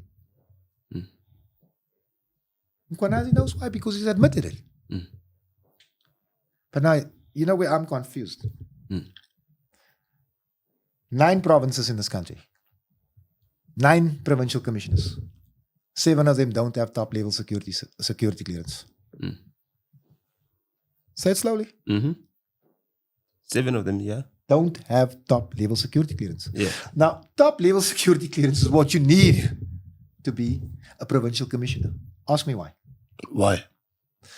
Because you need to access top-secret files. You need to spend budgets. You need to devise strategy. You need to give directive to people with top-level security clearance. You're not supposed to be in that meeting if you don't have that clearance. Masimola has given us provincial commissioners who shouldn't be in the office. Ask him why, because it doesn't make sense to me. Well, don't you need to be vetted to get security clearance? 100%. And once you're vetted, your contract says, upon attaining this office, this is subject to me obtaining and maintaining a top-level security clearance. These people are in breach of contract, but they're running our service. And our boys are dying, and our officers are dying. And I'm expected to look the other way. I will not. A quick one for you on that matter. I just want you to clarify that issue when you say, why Sibia? Why do you say Sibia? And it's extremely important that you get it. Sibia is Khumalo's boss. So if Khumalo wants to move forward, removing him is critical in actually excelling to the upper echelons of what's taking place. Number one. Number two is the issue of the NKPKTT, Nationally Operational Political Killings Task Team, or just the KZN Political Killings Task Team. And it's been clarified by the CFO and it's been clarified thoroughly. That is a nationally funded and nationally based political killings task team. Okay, it's no longer a discussion between is it national or is it just KZN. And by virtue of the fact that it's national, it means that all the statistics presented in Parliament are a lie. Because it's not only killings in KZN, the 300 dockets, it's the whole country. But they only chose to focus on KZN. Why? Where they can then manipulate the funds that are moving. So it shouldn't be that we're still confused. Why is this thing happening? It's the money, and the money is now showing an incorrect comparison of case dockets. But for me to justify why I'm stealing 100 million, I'll say to you, I'm focusing on these political killings, whereas that was never your mandate. When the president called the ministers, ministers are national. President is national. It was a national intervention. That's why it's known as the National Political Killings Task Team and not only Mkwanazi's backyard PKTT. So you say that Dumisani Khumalo. Can we get to that part later? Because there's something I want to add to that also. Okay. Can you get to it now? We'll get through the context. I just want to ask you the question so that I give you runway. Dumisani Khumalo is head of crime intelligence, right? His superior in his department is Sibia. Sibia has now been removed because of allegations. Dumisani Khumalo is back. Bail conditions have been relaxed. He's allowed to be back in his office. You are saying that on the 5th of March, he presented to the committee reasons why or justifications why the order that came from the minister to disband the committee should be followed through with, right? Then we are also told that there was an interministerial committee that was appointed for that political killings task team. So by our understanding, if it's interministerial, it means that it's got national police implications, but we are being presented this whole entire story about this political killings task team by a provincial commissioner who doesn't have top security clearance. Explain that. You'd have to ask him to explain it, because I can tell you this. So what's your perspective? The Interministerial Committee was established to find a way to combat the political killings which were mostly happening in KZN. But it is a national competency. It's a national task team. It's been clarified by the CFO, who I would think is the ultimate authority on these matters because she signs the checks. She said it's the National political killings task team, not KZN's. Doesn't belong to Mkhwanazi, as much as he wants to own it. So, in that line, the minister, I would think, would have a big say in the running, not in the running, in the ending of that thing. But remember, Khumalo's made that case for us. He says in that meeting on the 5th of March that in this calendar year, we've only had one political killing task team, one political killing, and the task team is no longer needed. He says it. Mkhwanazi's in the meeting. He doesn't object. As the committee, we are accepting that the South African Police Services top management has had a discussion and they feel that this political killings task team should be disbanded. I'm in agreement on it. In the very next meeting, when Mkhwanazi drops this whole Brown Magotsi thing, I say, it's on YouTube, Minister. We are in support of you in the closure of this task team in the face of these generals who defy you. It's there. So the National Political Killing Task Team was not only supposed to operate in KZN, but like I've told you earlier, they've been cherry picking their cases. There have been. Yes, they have been. Yeah, to my great annoyance, because there's a lot of cases that personally I feel they should be investigating. I mean, even this new latest DJ Warris case, it seems very political. Let me add on to something. You asked me earlier why Sabia, why the need to remove Sabia. So Masimola is due to retire in the next 2-3 months. So in order of succession, Sabia is supposed to succeed. Sabia is supposed to succeed. So if you want to be a conspiracy theorist, has the National Commissioner just removed the obstacle or the competition to his friend Dumisani Khumalo? Well, for me, the incentive, if I'm retiring and I know that my hands are not the cleanest, I'd want to ensure that my successor has got my back. I'm just saying. I tell you, this is a smart man. I tell you that all the time. But do you understand where we're going here? Then our friend Mkhwanazi mentions the cartels and the politicians that are protecting these cartels.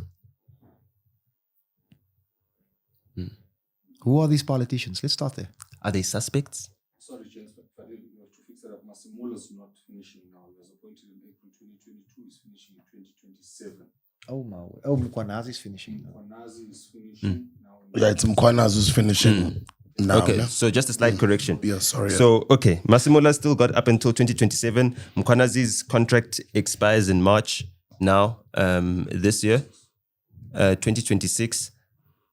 The incentive, though, is still there that whoever gets to succeed Masimola, right, doesn't put him in the same position that Phahlane is in, where he's out of office fighting for his life, you know, without the legal funds from SAPS to help him. Who's the potential obstacle to that? Well, Sibia would succeed him in the natural order. And now he's suspended, so there's a question mark around that. Suspended without charge. Yeah. Dumisani Khumalo. Dumisani Khumalo is before the courts. He's still at work. Yeah. But he's not the deputy commissioner. 100%.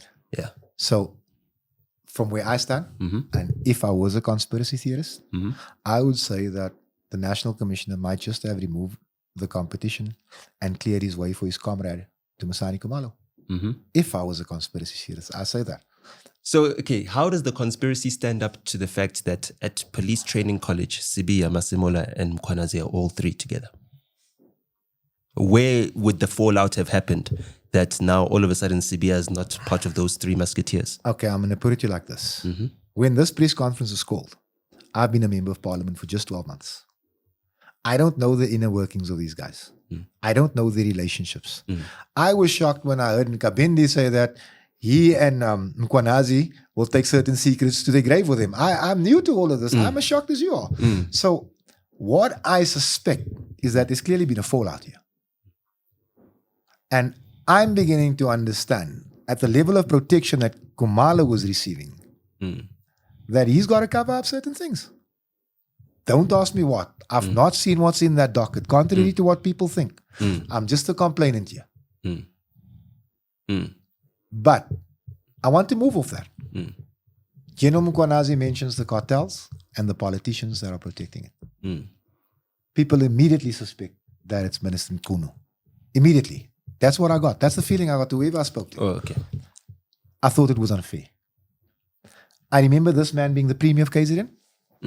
I also remember him being one of the cleaner premiers, if not the cleanest. I remember this.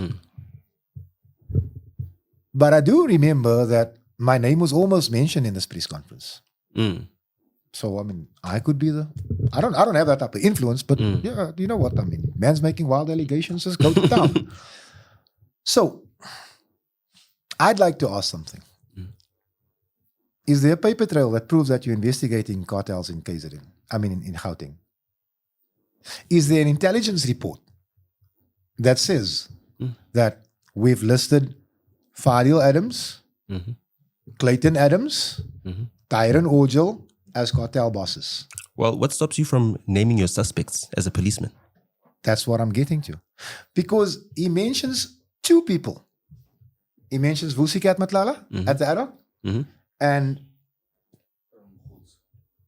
Brown Mogotsi. He mentions them. He says he can't mention the rest because they haven't been charged yet. You know who he doesn't mention? Tami Marimoto. Who's that? Tami Marimoto is a convicted criminal in KZN. There are allegations that he's one of the bigger drug dealers in the country. There are also allegations that he's friends with General Mukwanazi. But here's the kicker. Tami Marimoto's wife works for crime intelligence. I think I've heard something of this. Tami Marimoto's daughter works for crime intelligence. Now ask yourself how this happens. Then you ask yourself how it's okay. And then you ask yourself, how come our general doesn't know this or chooses not to disclose it? He's very comfortable naming people. Now, Vusikat Matlala, in my mind, is a criminal. Rightly or wrongly. Can't be defended. But Vusikat Matlala did not award himself a 300 million rand tender. A network did. He also didn't write himself checks of millions of rands. Guess who signed on those checks? Masimola, right? Masimola. Now make me understand. If we are investigating cartels, how are we paying them? If you're saying that Vusikat Matlala is a member of a cartel, how are you paying them? I mean, General? it could be part of the investigation. I give you some money, Fadiel. I give you 100 million and I track that 100 million and I watch how you spend it. And then I see through your spending if you're involved in other criminal activity or you're trying to launder the money. I can follow the money that I've given to you, right? I almost want to swear at you. You can't. You do not award a 300 million rand tender in a sting operation. There's cheaper ways to do it. SAPS is cash strapped as it is. They don't have money for new vehicles unless you're a general. Vehicles bought with crime intelligence money, just so by the way. They don't have money for promotions. How are they going to sign multi-million rand checks to a criminal? And even these multi-million rand checks, therefore getting the health records of policemen. So you're not only giving him a tender, you're also allowing him to have the health records of policemen. You understand? Because I was the first one that picked up on that. I made a Facebook Live. I said, how do you compromise all of SAPS like this? This man has the health records of every policeman in the country. He knows who's got HIV. He knows who needs this. He knows who needs money for treatment. I said, you're compromising people because you know what? I'll put your HIV status all over social media tomorrow if you don't do this. Because sadly in this country, that matters, that matters. It shouldn't, but it does. I know you need 150,000 rand to save your kid. You risk the integrity of this organization. That's sedition, man. If it isn't full treason. But they did it. But they're the superstars. Now make me understand. I don't understand because I'm also asking the question and I just gave that suggestion because I thought to myself, there must be a reasonable explanation. Every step of the way, the tender procedure was flouted. This man still got the tender. The tender paid him out a certain percentage. I think he got up to 50 million of what he was supposed to be paid out. And those were prepaid invoices as well because they went for the services having already been rendered, you know. Let me help you out here. You heard Becky Taylor say, the Masani Kamala is a good cop. Well, I don't trust anything Becky Taylor says, but yes, I did him. Yeah. Babita Diokaran. She's dead. The good cop, the head of crime intelligence, didn't investigate.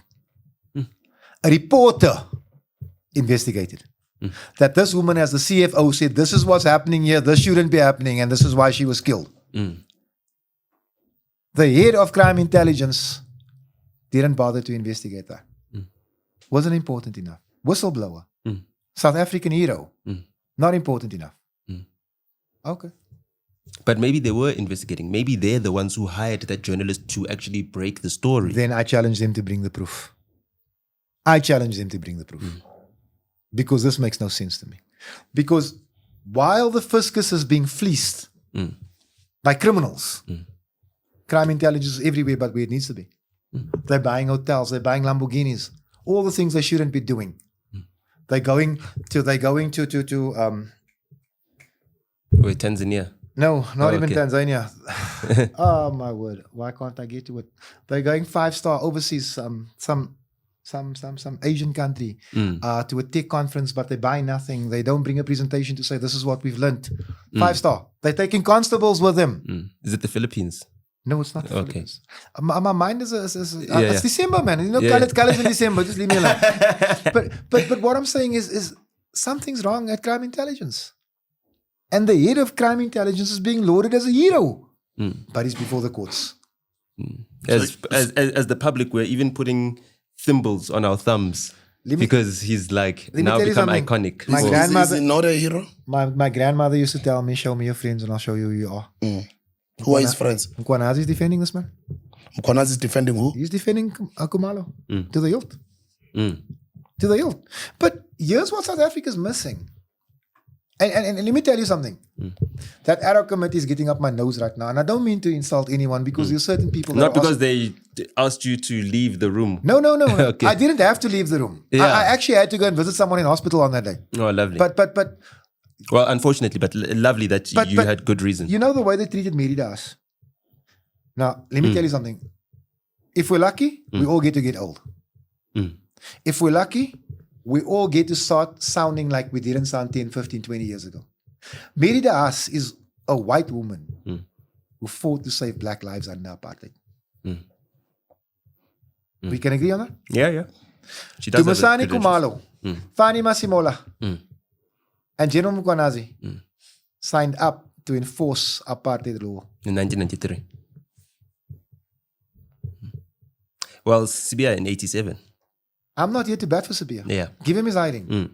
What I'm saying is these three who would have followed instruction to kill you and I, because the white man said so, are being lauded as heroes, while a white woman who was treated as a pariah, who's been denounced by our own people for fighting for people like us, was made fun of at that Arok.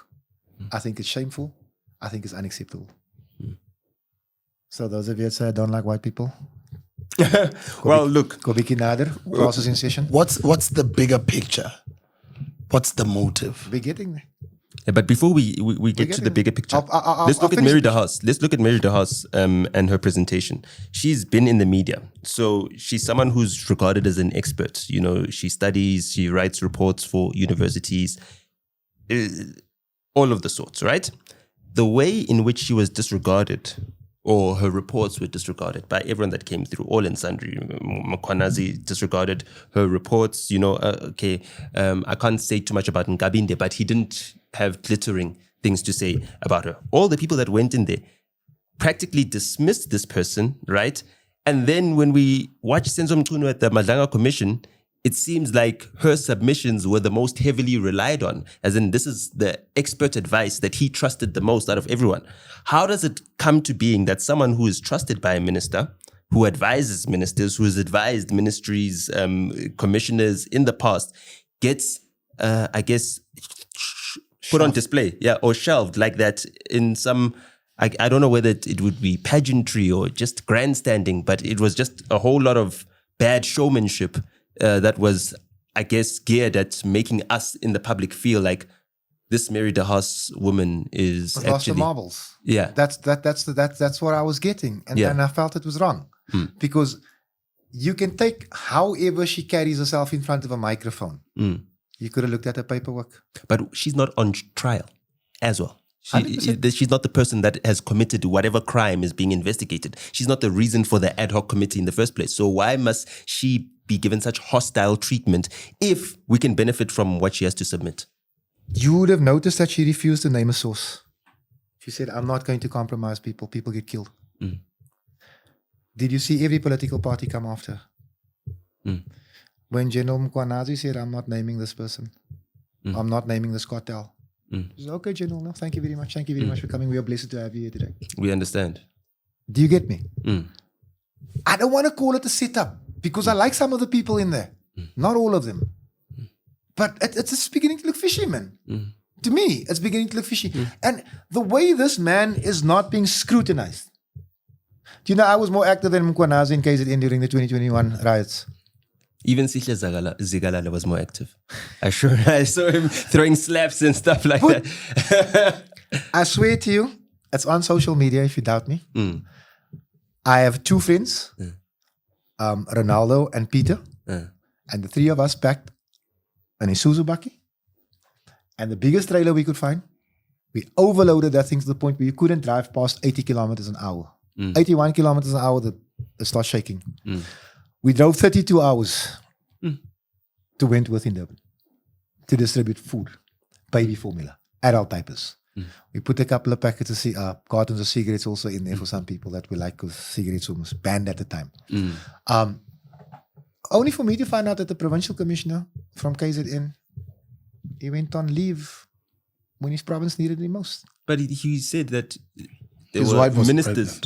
Well, and there were also ministers that was giving calling birth, him. right? I don't know what was happening with him, but he was unavailable at certain points in time. And he also said that there were ministers that were calling him to come back on duty to protect some of their assets or some of their business interests, some of their liquor stores and distribution centers. So I ask you again, does General Mkwanazi need a crash course on right and wrong? Because I'll put the phone down in that minister's face right there. Because I don't have time to play security. I'm a policeman. But that's what he said he did. He said he refused to follow those instructions. Oh, then I must have missed that part. But what I'm saying is the man was on leave. Now, you know what? KZN was a war zone. I saw it with my own eyes. I saw bodies in the streets. In a time of war, that province needed its general. The one in the camouflage. The tough-talking one. The hard-eating one. He chose not to be that man. He's selective, like a chameleon. You remember the bulletproof vest scandal of a few years ago? No. But I do remember that in those July riots that you're mentioning, it was the public, the general public that stood up and said, let's end the violence and let's stop this looting. Yes. Not the police. Not the police. Maybe because the general was AWOL. But Mr. Louis Vuitton, Mr. 6,000 Rand a bulletproof vest that cost $900. Who's that? Mkwanazi. The public don't know this. Well, he doesn't know how much a Louis Vuitton bag costs. He must ask his wife. Mabut, let me tell you something. I, as I sit here today, will never own a Louis Vuitton bag. But I can second you. but my 9-year-old niece could tell me it's expensive. He can't under any. Again, it wasn't scrutinized. Well, at the ad hoc, look, they didn't ask him, General, are you sure you've never heard of Louis Vuitton? Look, Are you sure you? forget knowing Louis Vuitton, right? They're one of the most expensive brands in the world. KZN has got a port. Counterfeit goods are one of the biggest things that SARS is tracking. As a police commissioner, you need to know what a Louis Vuitton is. Just like the Gauteng police commissioner needs to also know the difference between a Chevy bakkie and a NP200. In 98, was it 98 or 99? Thabo Mbeki asked, what is stick? And the country went into shock. The president doesn't know what the most popular drug in the country is. Now, our police commissioner doesn't know what the most popular bag in the world is. Crime intelligence doesn't tell him what it is. And that's his friend. So how can he not know about it? A married man doesn't know what So by the the most way I expensive look bag at it, is. based on everything you've explained, me as a layman person in the street, this looks like factions in the police leadership. What does that connect to? Does that connect to politics, presidency? And what's the main agenda? Or these are just generals fighting amongst each other No, sir. for positions? No, sir. And I'd also like to know So she's asking, why do you think General Mkhwanazi is portrayed as a hero to the public? Do you think he's being portrayed? Or do you... I've been listening to him, so... Okay. Okay, so let me start at the beginning. I don't believe that this is about this. There are factions in the South African police service. There will always be factions. There were factions before 94. Yeah. There will be factions long after we're dead. But I do believe that a concerted effort is being made here to collapse the South African police services. Look at the appointments. Police commissioners without credentials. Brigadiers from BMW. Look, just follow the trend here. Criminality cannot flourish without the buy-in of top managements of SAPS. That's a fact. You can't have a Marikana happen if you don't have Ria Piecha put in with no police experience as commissioner, right? 200%. So what I'm saying is that I don't even believe that this is just the result of an internal war. The war is there. It's clear to see. However, I think there's a bigger thing at play. I think the cartels Mkhwanazi was talking about, the ones that I believe that he's imagining, because I tell you now they can't produce an ounce of paperwork to show us that there was an investigation. So you're saying he's imagining, are you saying there are no cartels? I'm telling you from where I stand. Imagining or fabricating? Also have a P. Maybe let's take a break now so we all take a pee break. Sure. Okay, no problem. And then we'll come back.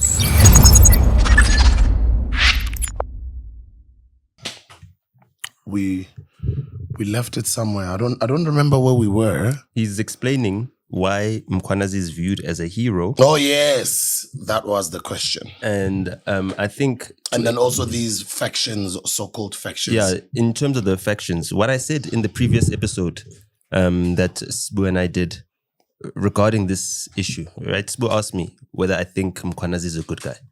And I said, I don't think there's any good guys in this. I think there's devils and better devils, right?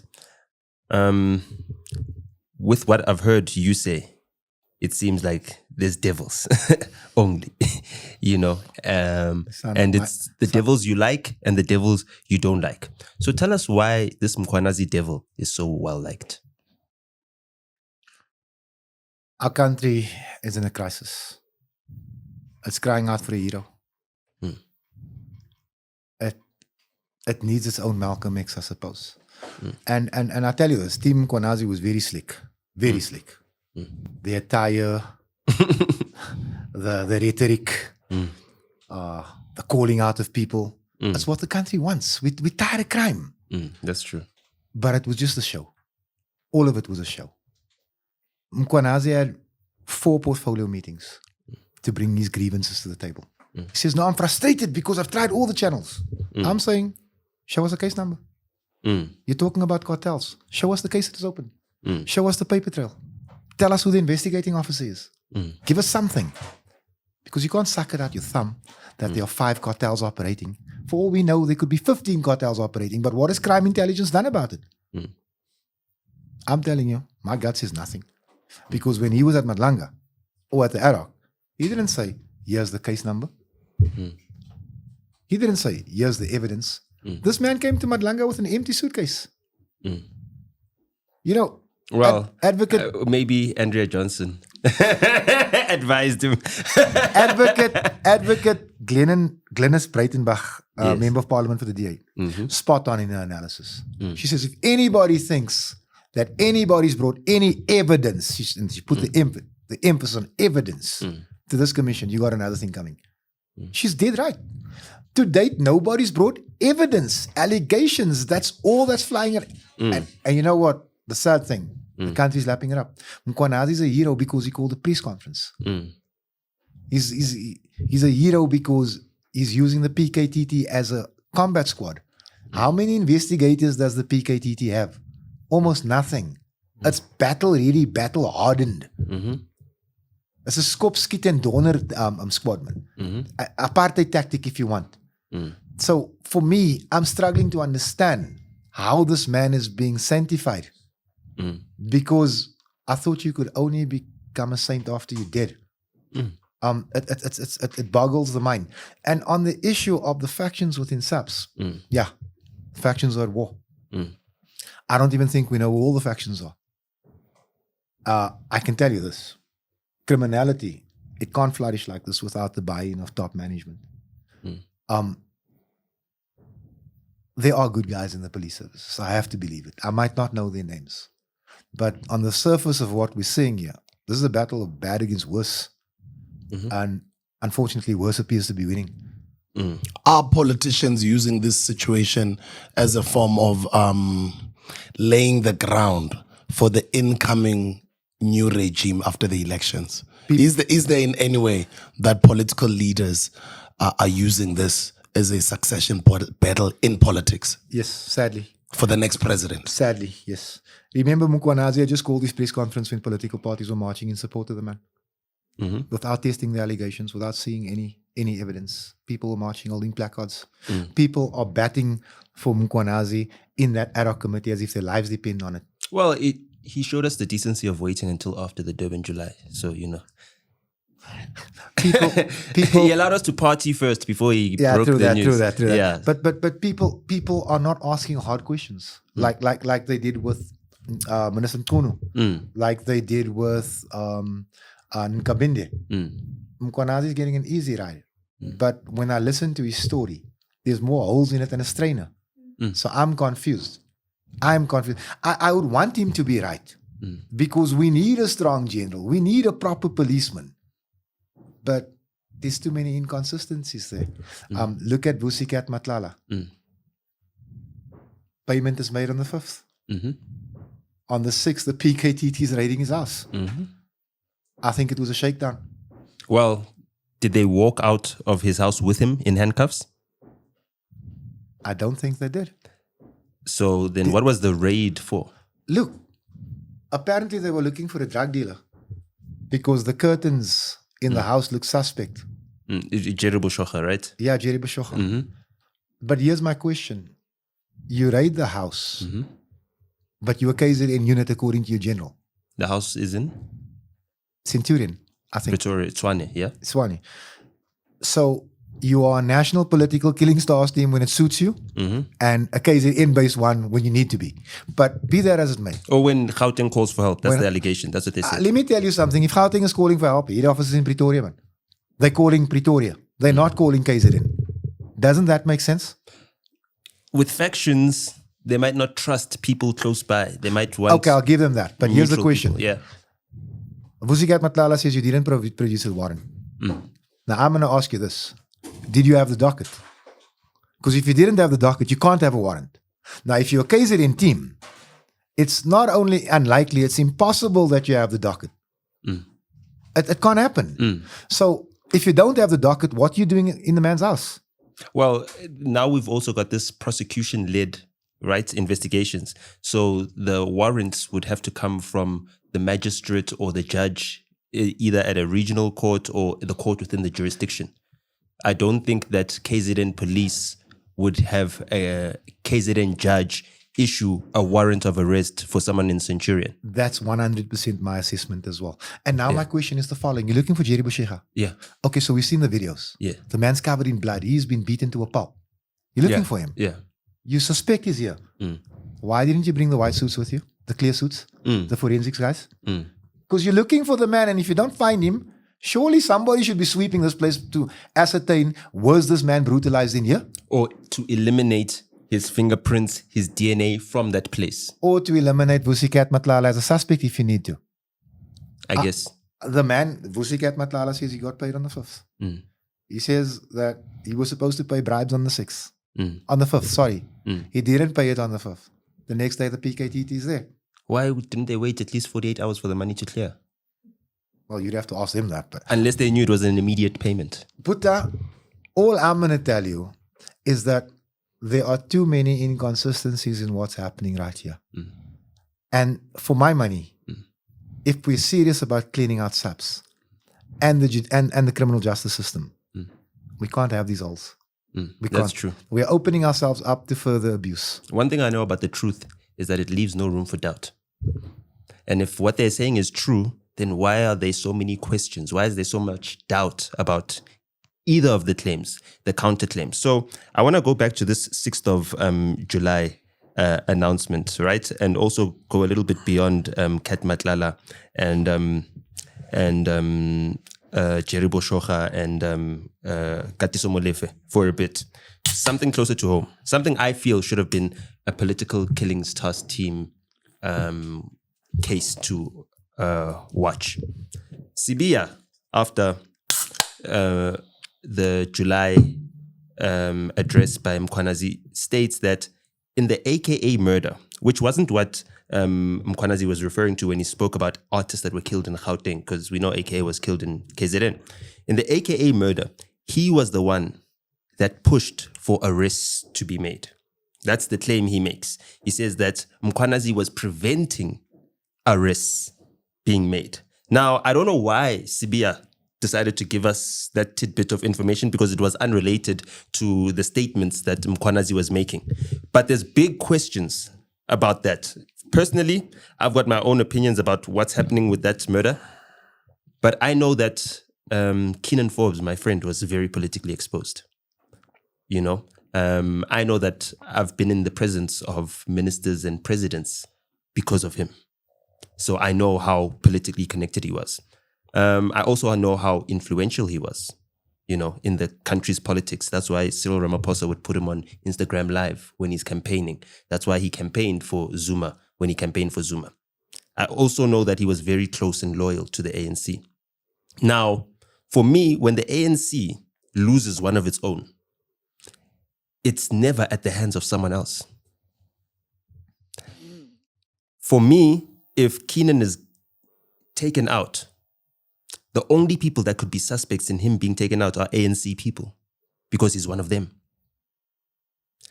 If Keenan is one of them, right, they're in government. How does the government allow one of their own soldiers, one of their own prominent campaigners, to be taken out and for there to be a year between, you know, the first arrest and the actual incident that happened? If I give you my opinion of what happened there, I'm going to end up in court. So I'm just going to stay quiet on that. But what I like about what you said is an ANC person getting killed by ANC people. Sandiso Magaka. Yeah. Makata, yeah. No, it's fine. It's Apartheid. This kid was killed for standing up against corruption in KZN. I spoke to the killer. I went into prison. Says we were escorted to and from the scene by the South African Police Services. Sure. This is also in the statements. I've got the statement. He made the statement to me. So I'm saying to you, this is happening in KZN. This is happening under the watch of the hero cop. And he's doing nothing against it. And then I go into that same Westville prison and I meet, I couldn't sleep for a week. I meet Sergeant Bongi Nkosi Dlamini. Says he was instructed by General Kumalo to go and arrest the mayor of Durban. Zandile Kumet at the time, right? 100%. He says, I told the general, I will not play politics, I'm a policeman. The general says to him, the minister wants it. Clearly. He says, I don't care. So Tele wanted the old lady to be arrested? Yes. That's what Dlamini says. With evidence? No evidence. They just wanted the camera opportunity. But wasn't there like some corruption? There were allegations, but no evidence. Yes. 2 weeks later, he's arrested for defeating the ends of justice. He was on trial. Mr. Dlamini. He was on policeman. trial. A policeman. Yeah. He was on trial for 5 years. Sure. Non-violent crime. First time charge. No bail. Okay, hold on. Who arrested him? Was it the Durban Metro Cops? PKTT. Listen. Not the Durban Metro Cops protecting their mayor. The PKTT. He gets sentenced. He gets found guilty. The judge quotes case law. The advocate objects and says this case law doesn't exist. It's a hallucination. He gets found guilty anyway.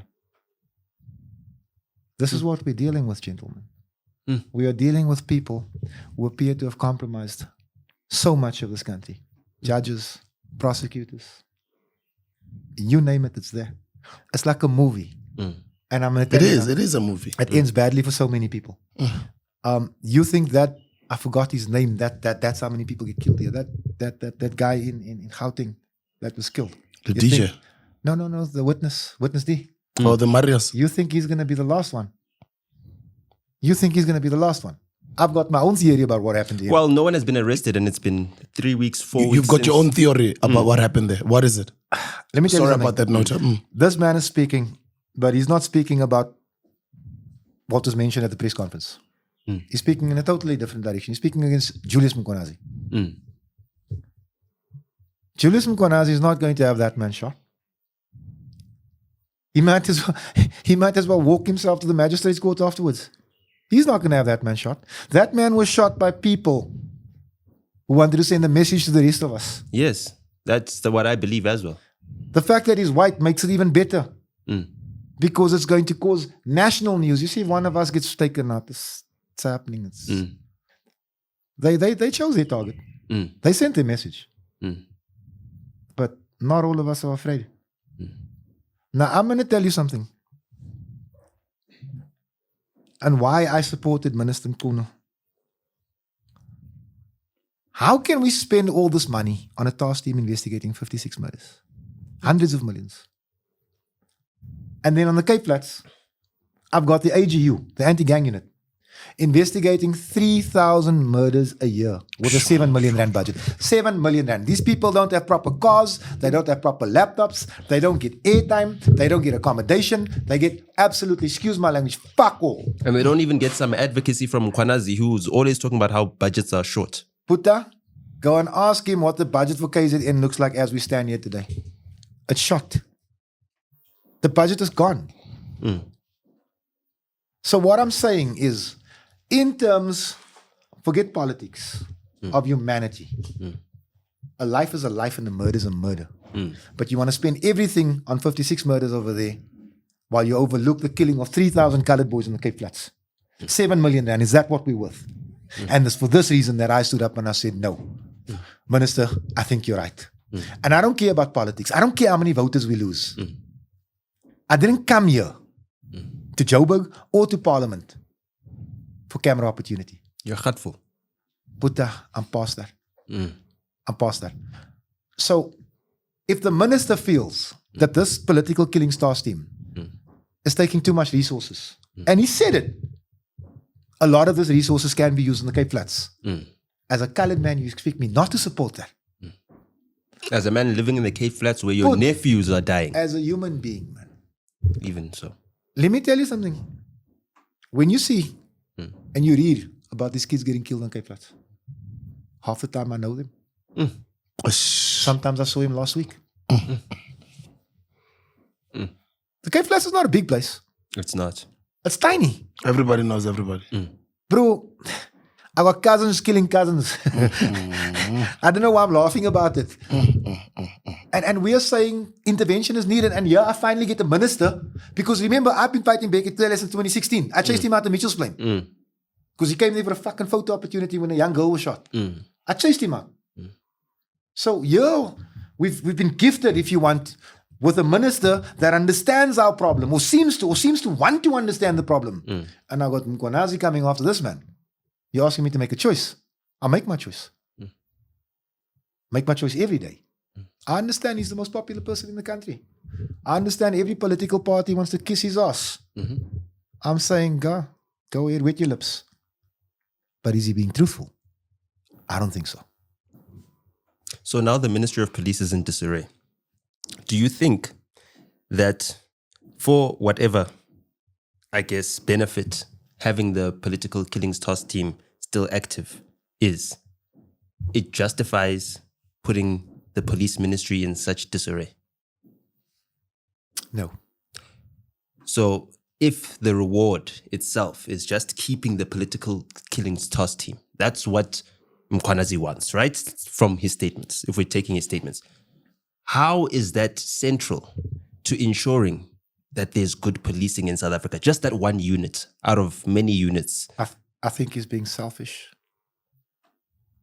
I think he's being condescending.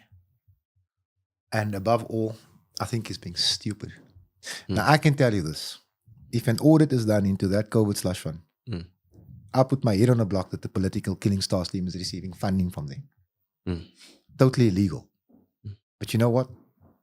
Many illegal things have been done from that slush fund. Now, I'm going to tell you what I suspect. And the reason why we have a commission and not court cases. I think the ANC has been chowing out of that slush fund for the last 25 years or so.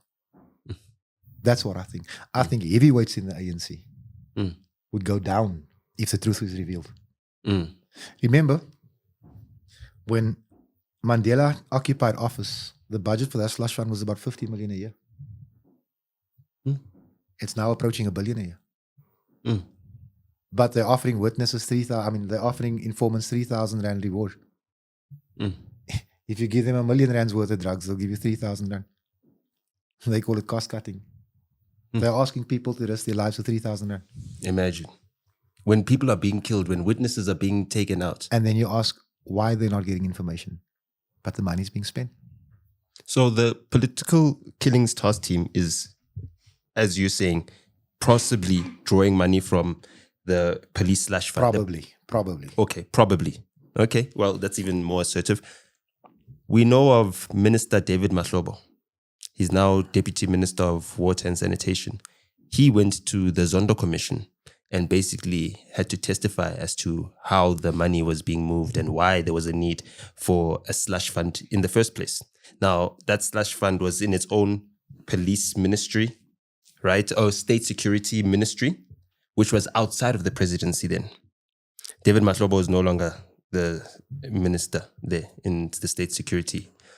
He's now in water and sanitation, where Senzo Mchunu was prior to him coming into policing. Now, Senzo Mchunu comes into policing, replacing Bheki Cele, once the slush fund and everything that the police do is now in the presidency, along with the state security agency. How does that make sense? Because the state security agency's number one suspect or number one target, they need to watch the president. The state security agency's job is to protect the public from the president's power. That was a sign of a desperate president. It's a man consolidating. He doesn't care about this country. Cyril Ramaphosa is all about Cyril Ramaphosa. That move right there, that was consolidation, Buddha. But let me tell you something. I wonder if I should say this. Say it, bro. Say it. Kulumando. That's my favorite parliamentarian saying. So let me tell you this. That COVID slush fund, it's got farm workers on its book, listed as informants, getting paid. Those farm workers don't know that they're informants. That COVID slush fund has got gang bosses, relatives getting paid out. I'm telling you this. I'm telling you this. And this is why the truth must never come out. That COVID slush fund has been used by the ANC to pay its election campaigns. I'm telling you this. Not that I have proof of it. But I'm not a stupid man, sir. You can put one together. I can do more than that if I need to. I'm telling you now that the public should demand an audit, an independent audit, maybe even by 3 different companies of that slush fund. So we can get to the truth. Because if we want to clean up this country, we got to start there. There's no other starting point. That's got to be where we depart from. The slush fund? Yes. How influential is it on policing in general, on the entire security cluster? Intelligence is the pulse of the police services. If you cut that pulse, this thing will bleed out. We must begin there. And people of the highest integrity must work there. Not what we have right now. How do you have a convicted drug dealer's wife signing off on checks in crime intelligence? How? Well, let me take it a bit further. We've been there before, yes. It's her first job. She's never been a policewoman. And she's a full colonel. Are there charges against her father? Not currently, not that I'm No, but aware in the of. past. Yes. The man was convicted.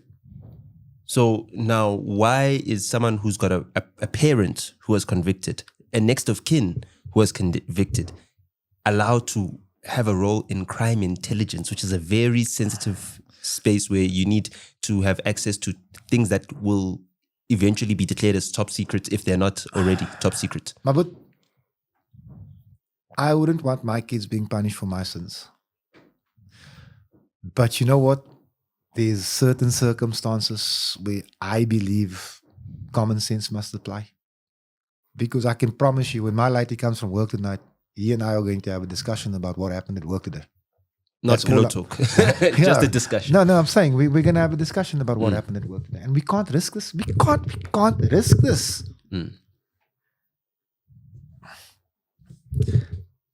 Colonel Prince Louis sold over 20,000 guns In the on Western the Cape Cape. Flats. On the Cape Flats. Police guns. Police guns. No, not police guns. Recovered guns. Mm. Where was crime intelligence in all this? Do you understand that there's a standing army on the Cape Flats? There is. And the way they shoot. And SAPS has supplied the firearms. And Fedio, why do they just shoot recklessly? Who buys all these bullets? I mean, I just think, I don't have a gun, but I can just think that if I was looking at the videos that I see from the Cape Flats, the way they just shoot, like, what is the budget that they have to just fire guns like Unlimited. that? How does it become unlimited? Where do they get the money? The budget's They're in the Cape Flats. So why don't they move to Bishop's Court? Let me tell you something. They got money for so many bullets. Let me tell you something. The drug industry is probably the most lucrative in the country, if not in the world. In South Africa. Yeah, if not in the world.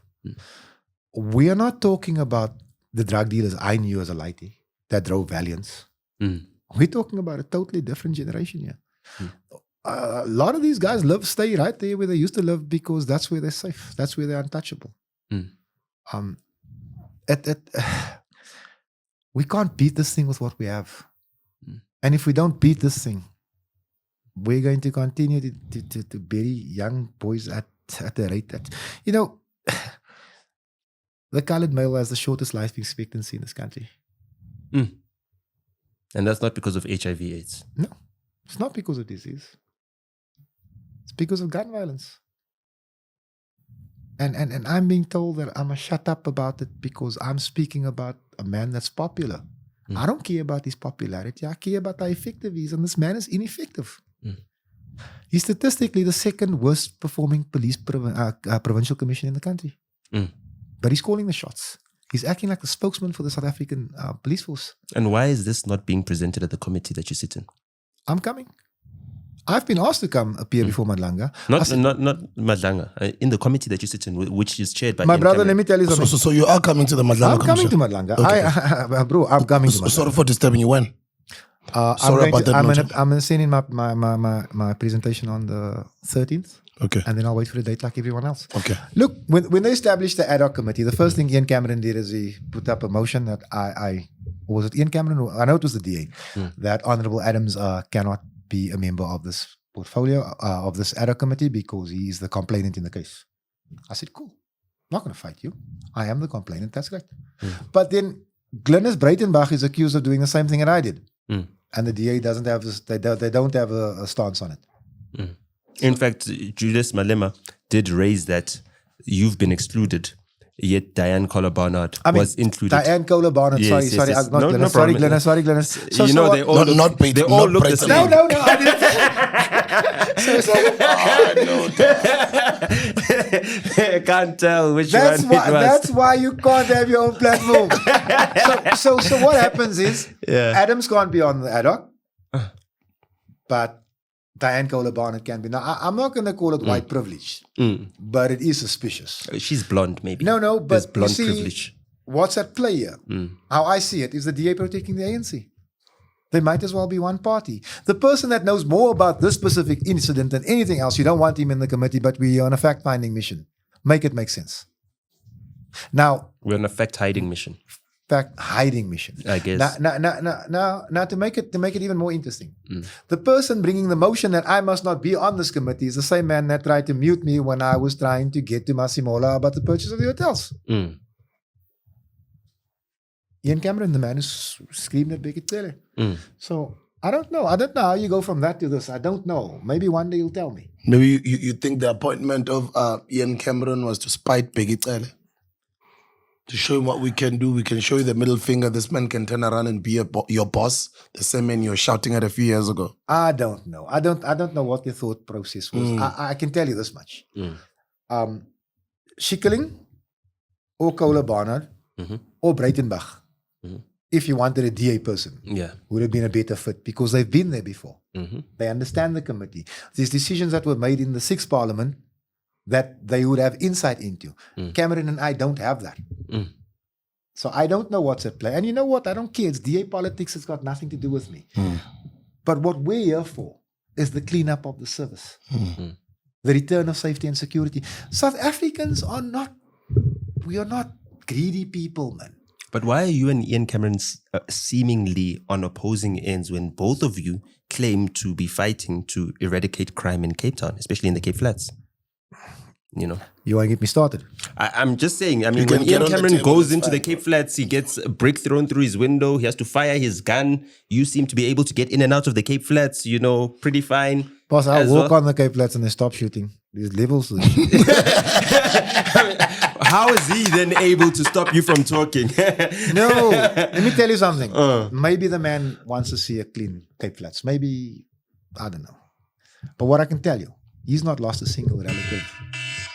Yeah, that's your time. He's not lost a single relative in the last 20 years. He probably didn't know any one of his boys dying. He's probably never buried any of these boys. We are not the same. You know, I'm tired of being spoken to. If you understand what I'm saying. I'm tired. You don't see me walking in Paul, embracing the farmers, telling them what a fucking fantastic job they're doing. You know why? It's not my business. My business is colored suffering. Suffering, but you know what? If I'm going to magnify it, the suffering in my front door. So I don't feel as if Ian Cameron is fishing in my pool or anything. All I'm saying is I stick to what I'm good at, man. And we are not activists anymore. We're members of parliament now. Now, it's time for Ian Cameron to admit that he doesn't know what the hell's happening. If you understand what I mean. What's that? Is it Lane Dal Yusufat, the stadium there in Paul, as you enter? Yeah. As you come in. Yeah. Like on the same road as Victor Verster prison. And that same, I only see colored boys playing there. I don't see the Paul Rus bus ever parking there. You know, I don't see the Paul Khim bus. You know, I don't ever see Ian Cameron in Mbekweni. I think he stops. He drives straight past it, straight to Wellington. You know, so all of those things, right, makes it really weird that he would chair the committee that he's chairing. Right, it just makes it really weird for me, right? And him being inexperienced within the DA caucus, right? He's a new member of parliament for the DA, makes it very strange for him to chair a committee. And then when I see his statements, his comments, right, almost the complete opposite of what he was saying before he entered parliament. You know, it makes me very, very suspicious that there's been some co-option that has happened. Let me tell you something. There are very few inside of those hallowed halls that have remained consistent. I'm proud to be one of them. Okay. The other thing I want to tell you, I received a call from a businessman in Cape Town. He said to me, I have information for you, but I don't want to play politics. Can you get Ian Cameron to the table? We've just been sworn in. We waiting for our first paychecks. So you know what? Let's do it. I call Ian. I say, chairperson, there's a guy that wants to see the both of us. He says he's got information. This man's father was hijacked. I'm not going to mention his name because I don't have permission to mention his name. No problem. He comes to me, and I don't know where this guy gets his bloody memory from, man. But he's just reeling off dates, names, places. This is a It's good not my dad, by the way. This is, Just as this is a disclaimer. good policeman. That's a bad policeman. That's a terrible policeman. How do you know this? I'm telling you from experience. You guys are on the police portfolio. I'm telling you that these are the cops you can work with. From my experience, this is absolute rubbish, and this is corrupt rubbish. He's giving us the names. Some of those names feature in this podcast. Ask Ian Cameron what he did with any of that. Nothing. But how could he do something with that when his own fellow MP or former fellow MP, Malusi Boy, was then under arrest? You know, there were questions about the complicity of JP Smith in that So as well. when am I getting my flowers for that? I'm just saying. That's my work. Yes, but now you're That's doing your that work, and that's hurting his party. And now they need to figure out some machinations to get Malusi Boy out and get JP Smith off the hook amidst all this Mkwanazi Mishagos. Listen to me. I think I told you earlier, I don't care if I lose supporter votes, as long as we do the right thing. I'd appreciate it if everybody had that attitude. We're all South Africans after all. We want a better South Africa. None of us are going to get out of this alive, guys. We need to leave this country in a better condition than we found it. That's my belief. Now, let me tell you something now. People say I've got the knife out for Mkwanazi. Mkwanazi is not the first person I've laid criminal charges against. I've laid criminal charges against the city manager in the city of Cape Town. I'm about to lay charges against the mayor in the city of Cape Town. Yeah. Be careful. No, bro. Let me tell you something. I take pride in the fact. Pride. What kind of My pride? grandfather would have been so proud of me. These white people are scared of me. I walk into the Civic and they shut the doors, just roll like it's a terrorist outside. I don't know if my first name's got something to do with it or anything, but these people are scared of me. And who else are you laying charges against? Why? Do you think you're related to the Hoja? He's terrorized more whites on the Western Cape than anybody I know. Who else are you laying charges I'm against? laying charges. Well, not I, we are laying charges. Yeah. Against the entire management in the city of Cape Town for over 600 million rands worth of fraud that they've covered up collectively. From the mayor to the city manager, to the speaker, to the CFO, and we have all of the proof. Now, we were thinking about laying it, 2 weeks ago, and I said, no, man, you don't waste good whiskey. People are on holiday. Let's do it in the new year. Yeah. Let them have a Merry Christmas. Let's start 2026 properly. We are not about chasing down Mkwanazi. We are trying to, you know what, in politics it's impossible to do the right thing all the time. It's impossible. But you try to stick to your line, stick as closely to your line as you can. And that way you'll do okay. I've got no dream of being a two-term MP. None. I don't want it. I don't want to be in parliament. I'll be honest with you. People think I'm here for a salary. I don't want this. I don't want the glare. I don't want the attention. But you got a duty. You got a responsibility. Nobody wanted the job, bruh. Are you serious? Let me tell you something. When there was a need to fight for colored people, there were no voices. When it became apparent that colored people could actually go to parliament, everybody wanted the job. True. What do you think of Gayton McKenzie? Gayton and I are 50-50 aligned. And we see half of the things the same. But there are certain fundamental issues which we will never agree on. Land expropriation. Well, he's not from the Western Cape. I'm sorry, let him continue. Land expropriation. Palestine. The market system. We're never going to agree on that. People want us to work together. I say he's got to change 3 things. He's got to stop being a capitalist. He's got to agree to land reform, proper land reform, and he's got to change his style on. Well, he doesn't have to change his style on Palestine. He might just revert to his stance on Palestine, because 5 years ago he was berating Muslim people who were voting for the DA because of their support of Israel. So it's not a criticism. People evolve. People evolve. So do pockets. So do No, man. Don't. That's my colored brother, man. You know what I mean? And I know we've been on it for 3 hours. But what I'm saying is, I don't have beef with Gayton. That's true. Like, our politics, we're just not finding each other. No, you showed us on the open chats controversy. Remember that open chats controversy? And you're like, I don't beef with Gayton, but he's a little bit too harsh on the kids. You know, let's have some balance as well. And let's look and introspect on us as colored people. How do our anti-black sentiments now create such things? And I was really happy with your submissions there. You didn't condemn him. You didn't condemn the boys. And you looked... If a man my age was to call you the K word, I'd probably slap him. Those are boys, man. Children. We can always talk to them. We can rehabilitate them. In fact, let his mother go home and slap him. If you understand what I'm saying. People blew that thing out of context. You could have called their parents. 100%. As a minister. But for me, it's a case of, but you must remember, when people went after Gayton for his use of the K word, I was one of the people that said, you can tell me anything about Gayton, but you can't tell me he's a racist. True. And I can only say that because I know it. I'll be honest with you. If he's a racist, then I'm more of a racist. Because he's more in touch with his blackness than I am. So it like, you know what, if I gotta smack Gaten today, I'm gonna smack him today, and if I have to shield him tomorrow, I'll shield him tomorrow. But it's all based on principle.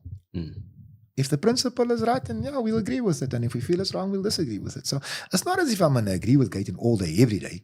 But you know what? If the man is right, then I'll back him. If the man is wrong, I'm more likely to call him and tell him, nah, Gaten, man, I'm not happy with that.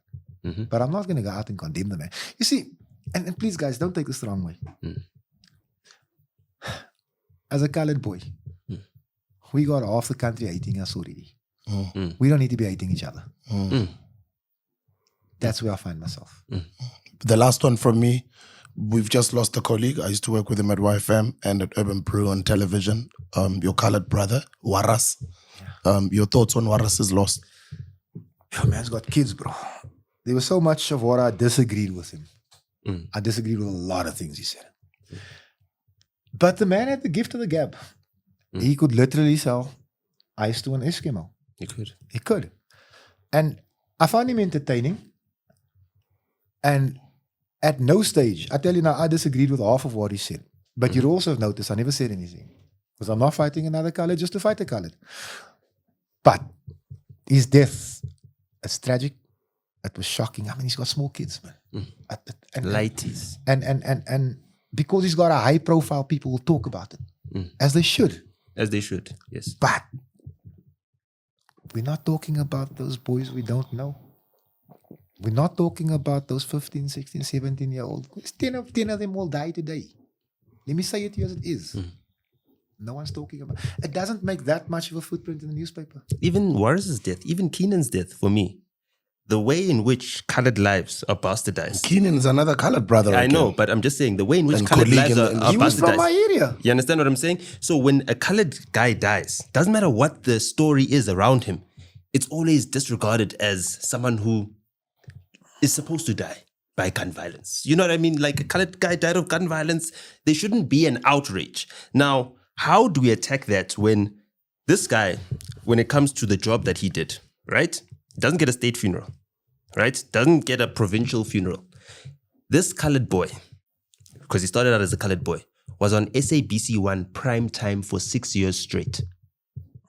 SABC1 prime time for 6 years straight. There's not a colored person that can ever claim that. There's no other colored person that can ever claim that. You're in 4 million homes minimum each and every single Friday for 6 years straight. You die doing your job. It's a private job, but you worked for a company that is contracted by the SABC, the South African broadcaster. Just like we honor Mam Nokolo Grootboom for her work as an SABC newsreader, we should honor the person that came on 30 minutes before she read the news, right? I think, they're on the same platform, right? Bro. But he's a colored bro. Let me nurse this thing along for you. In Cape Town, there's no Ashley Creel Street. There's no Anton Franz Boulevard. Our contribution doesn't matter. You know, we had to fight to get a provincial funeral for the late General Andre Lincoln. This man did more for this country than any one of those buggers in Parliament. This man used to drive around with money in teddy bears on his daughter's lap for the comrades that were underground. This man risked his life for this country. And we had to fight for the proof that they wouldn't just give it. Our contribution doesn't matter. You know, the most militant arm of the struggle was called BMW, Bonteheuwel Military Wing. Those boys were never given acknowledgement by the state. Never. They weren't absorbed into any arm of law enforcement. Nothing. And these boys, they were prepared to give some of them actually did give their lives for this country. You know what? Maybe one day we overcome, man. Maybe. Fadil Adams, thank you for your time, my brother. Thanks. Thank you for your time. I can't believe it's been 3 hours. It's been 3 hours, but you know, there's so much we wanted to talk about. There's so much I still want to talk to you about. I want to talk about Dimitri Tsafendas. You know, is he mixed race, colored, or he was within, you know, You want to do the proximus pencil community. test? Do you want to do the pencil test? Not today. I've got my Entlembali here. Let me give you guys my parting shot. Yeah. Next time I come to your podcast, make sure I got food. No, you know what? It's blame Zegazeg. If you don't get food next time, you can unmask him. So let's issue out a public apology for not considering you the halal the halal part of the food. We did get food. They tried to poison me, mommy. No, Try to give him haram. we'll never do that. Come on. We tried to give him haram. We tried to feed him. We'll make it up. We'll make it up by making sure that we give you a. Okay, we'll talk about it off air. But Yeah. if when you do go to the Madlanga Commission, by the way, we'd love to have him back. Yeah, please. You're more than welcome. And let me just mention, guys, that he flew all the way for us. Yeah. And we appreciate it. You don't come to Joburg that often. And for us, a member of parliament coming to the platform. You don't come to as Joburg the first episode of the year. Unless you got national matters to deal with. The last time you came to Joburg, you had to press charges My against criminal investigation. Let me tell you something. Head. This is literally life or death. This is not about the South African police services. This is about the future of this country. And if we lose this fight, if you have a passport, leave. I won't even hold it against you. This is bigger. I don't think people understand what's at play here. Because I'm telling you now, the way I read this thing, these boys were prepared to call a coup to stop what was coming. So we pray that Andrea Johnson and Tshabalala Batoy them, they got the game faces on because we go to war. Are you scared? From the Cape Flats. No, about everything. No, you got it. If you're scared on the Cape Flats, you must relocate, but you got to move to Joburg or something. you can't be scared. Even It's a about tough the situation. role that you play as a My politician. brother, let me tell you something. Parliamentarian. Let me tell you something. I laid the charges, right? Right. So now you start getting the crank calls. The death threats. It comes. So you've been getting the threats. So I call General Patikile.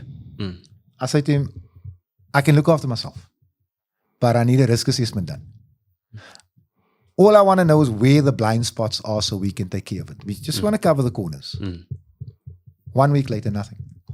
I send him a WhatsApp. I said, General, as discussed about the threat and the threat and risk assessment, there's been no response from your office. Please advise.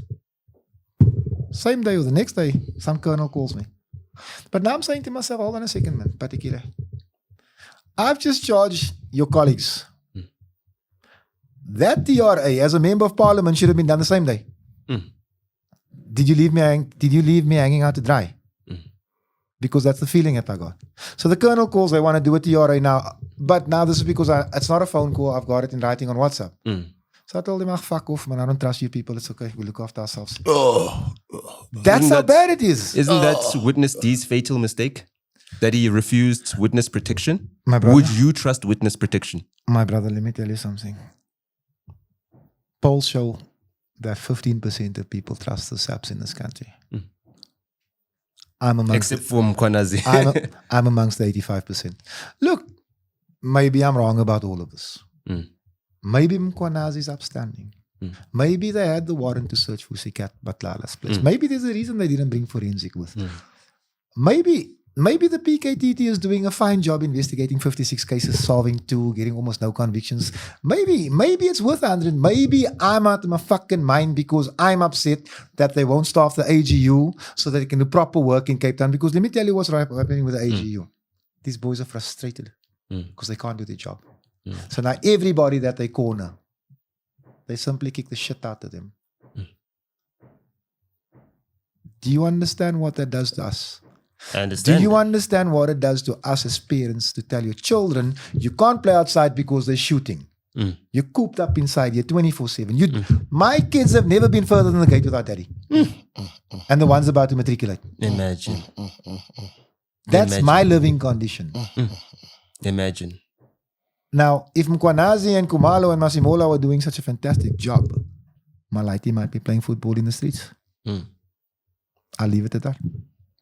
Wow. Mr. Adams, thank you, sir. Mr. Adams, did I get promoted? Appreciate your time. You're the second appreciate you. most famous Adams. Who's first? Paul. No!